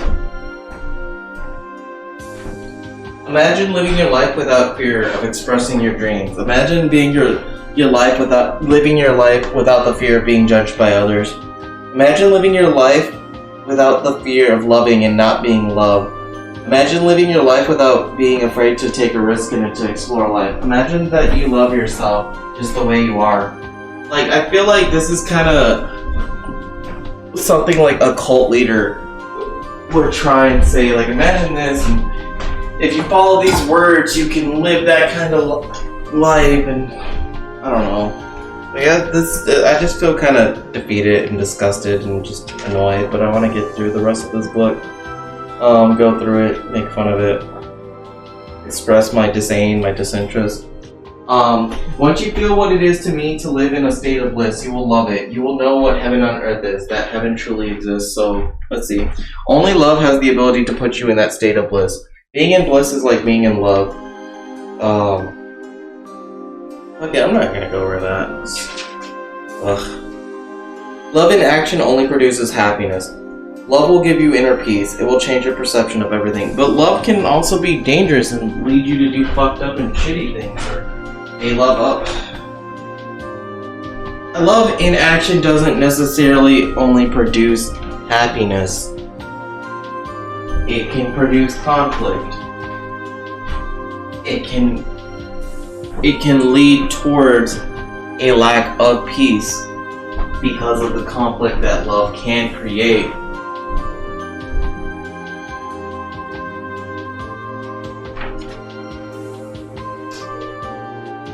Happiness is a choice, and so is suffering. No, suffering isn't a choice. Because if somebody walks up to you and hurts you and abuses you, that is not your choice. You do not choose to be abused in such a way. If you are being abused, you need to get help. You need to reach out. It is not your choice for somebody else to walk up to you and hurt you, no matter what. Like, no matter what. Yeah, that's basically it. It's there. You don't. Like, if you're a child and someone walks up and wants to do something like touch you or hit you, it is not your choice to not suffer. You need help. You need protection. And this applies to any age. Like, if a person is walking up to you and grabbing your body in inappropriate ways or reminding you of past trauma and experiences, if they're stealing from you, if they're hurting you, if they're insulting you and they're putting you down, that isn't to suffer is not a choice. You need to just don't do what makes you happy, but be happy. Like, this just upsets me that I don't like. Some people need to be told. I don't know. I don't want to get into it. It's just fucking frustrating. This guy is saying shit like suffering is a choice. Suffering is not a choice. Not everyone. Most people that suffer do not try to actively indulge in suffering or try to make themselves suffer. and happiness is not necessarily a choice, in that you don't get to choose automatically. You don't be like, I'm gonna wake up, I choose to be happy. Some people have issues going on in their life that makes that impossible. Some people live each day struggling just to get out of bed, and it's not necessarily a choice that they have. They need help, they need to seek counseling, they need to seek therapy. Some of these people need medication to get up and live life, and it's not their choice. They don't choose to be afflicted with depression. They don't choose to be, and this depression can come from trauma, from the suffering that was brought on by others. I don't get out of bed and choose, I don't get to go, I don't get to choose, I wake up and I don't want to get up out of bed. That's not my choice all the time. I can try to do stuff to help avoid living a life where getting out of bed is a struggle. I wake up to hurt myself today to steal. Oh, Fammy, shut up. Like, this feels like this guy would want to take advantage of you people, that he would like to justify his abuse of people. I think this Don Miguel Ruiz, I'm not going to call him an Eagle Knight, and I want to be serious, I don't think this person's a very good person. Yeah, this is just, if someone is abusing you, please try to reach out. If you're unhappy with your life, please try and reach out. You can try to make steps to be happy, but you don't have to force yourself to be happy. It's okay to be unhappy sometimes, but if someone's hurting you, please go and get help. Try to go in and get help at least, because yeah, it's not in every scenario that you will be able to get help, but trying, like, that's the best that we can do. We can try. You can try to, you can do, and you can try to not live in such a way that harms others, or you can try to go out and get help. You can try to be happy. You don't, like, I'm just circling around because this is upsetting me. Please take a moment to, if this part is called prayers, fair enough. Go and get shrimp, Fammy. Please take a moment to close your eyes, open your heart, and feel all the love that comes from your heart. I want you to join with your moment at connection together. Together we're going to do a very special prayer to experience a communion with our Creator. But we created ourselves, so why would I need to do this? I could just jerk off. I can just fucking end the stream right now, put in anal beads, grab condom, put that on, lube the fuck up, and go to town. Why would I need to pray with this fucking disgusting piece of shit of a person that demands that people forgive those that abuse them, that basically shifts the blame onto victims? Goes against your attention. I don't want to fucking listen to this guy anymore. I didn't want to end the stream on like such kind of a note like that. Like, fucking, like, I tried to be funny when I talked about the jerking off things, but I just feel disgusted by reading that. And this guy has a platform that he can reach to talk to vulnerable individuals, and there are people out there that want to abuse vulnerable individuals that have been in really shitty scenarios. Yeah. I feel like I've said a lot of what I'm gonna say. I'm just gonna keep repeating myself on a loop. Get a funny milkshake and decompress. I don't know. I feel like if I get off stream, I'm just gonna circle around and keep thinking about it. So I would need something to take my mind off of it. I don't know if I want to play something right now, or if I just want to see if I can find people watching stuff, or I was thinking of getting a milkshake earlier, but I shouldn't because I had like 2 Cokes, 2 large Cokes from McDonald's, and that's already a lot of sugar. I don't know. I ain't no beats. I just kind of don't want to end the stream on such a negative note. We're gonna do this. We're gonna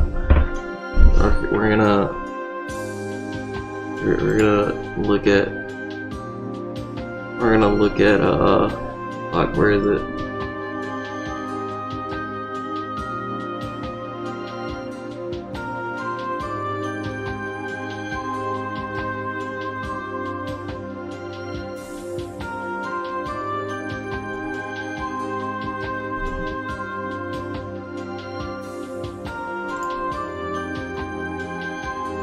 We're gonna hydrate. Theo, I told you I'm not hydrating. We're gonna look at something that makes me happy. This makes me happy. I like this character a lot.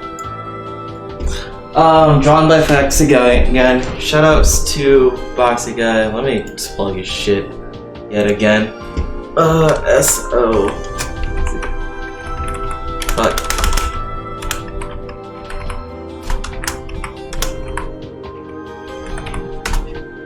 I love this.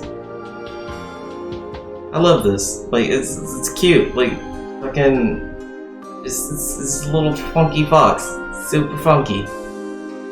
Doing it illegal. It's a scam. A lot of Boxy's drawings, when I look back on them, kind of make me happy. No, not kind of. They do make me happy. He makes a lot of wonderful art. Just looking at a lot of art makes me kind of happy, or makes me happy, or yeah, whatever. And Boxy's pretty good at that. I felt pretty happy looking at Famicom Pony's art. It's because his comics are entertaining and they're well made. And yeah, I think that's more of a positive note. Don't fucking hit one another. Don't abuse one another. Try to make each other happy. Make art. This art's great. Do what you want to do. Stay hydrated. Eat a chicken wing. Eat a shrimp. Go on a diet. Punch God. Don't eat a baby. I don't know. I feel like I'm stalling at this point because I kind of don't want to end the stream, but I probably should. I'm just rest a little bit. Thanks everybody for coming out. Thanks for putting up with that and me. I have a Discord if you'd like. Twitter. Got a YouTube. Feel free to follow those. DM me. Leave comments on videos, like videos, subscribe videos, fucking engage with me, interact with me. Thanks Mike for coming, thanks Bammy for coming, thanks Theo for coming, thanks Riku for coming. Who else was here? There was Conjecture. I don't remember their name. It was Jen something.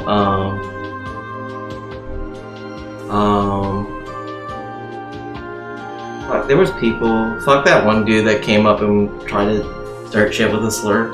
There's people that like to troll the LGBT tag and fuck those people. There's a lot of bots. There's A1. I don't know if A1 Bear is a bot.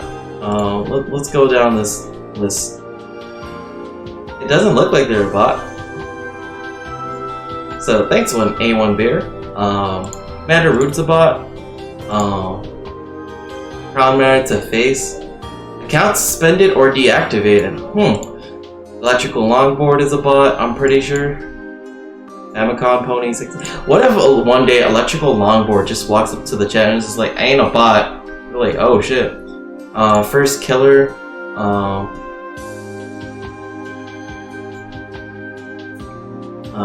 But you know what? Fuck it. Let's assume none of these people are bots. Thanks, A1 Bear. Thanks, Commander Root. Thanks, Comrade Two Face. I hope your account gets unsuspended soon. Thanks, Famicom Pony. Thanks Electrical Longboard. Thanks First Killer. Thanks Get Affiliated Now. Thanks I Am Satanist. Thanks I Love Delara, something like that. Thanks Let's Do This Streamers. Thanks Lurks. Thanks Mikes and Games. Special shoutouts to fuck it, we're shouting everyone out. Shout out to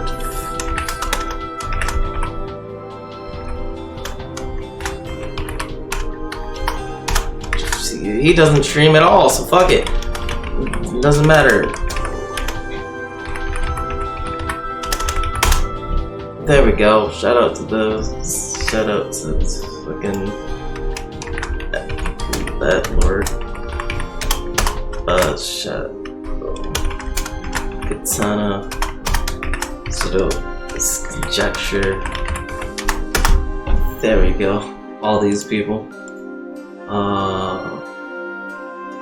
Wonder if I should thank you, Need Hail, thanks Princess Lake, thanks Scott MTV, thanks. Let's see if they're still there. No, there they are. Thank you. I'm shouting out everyone who has spoken chat, minus that one person. There we go. Go home. Fuck it. I'm hitting the end stream button now.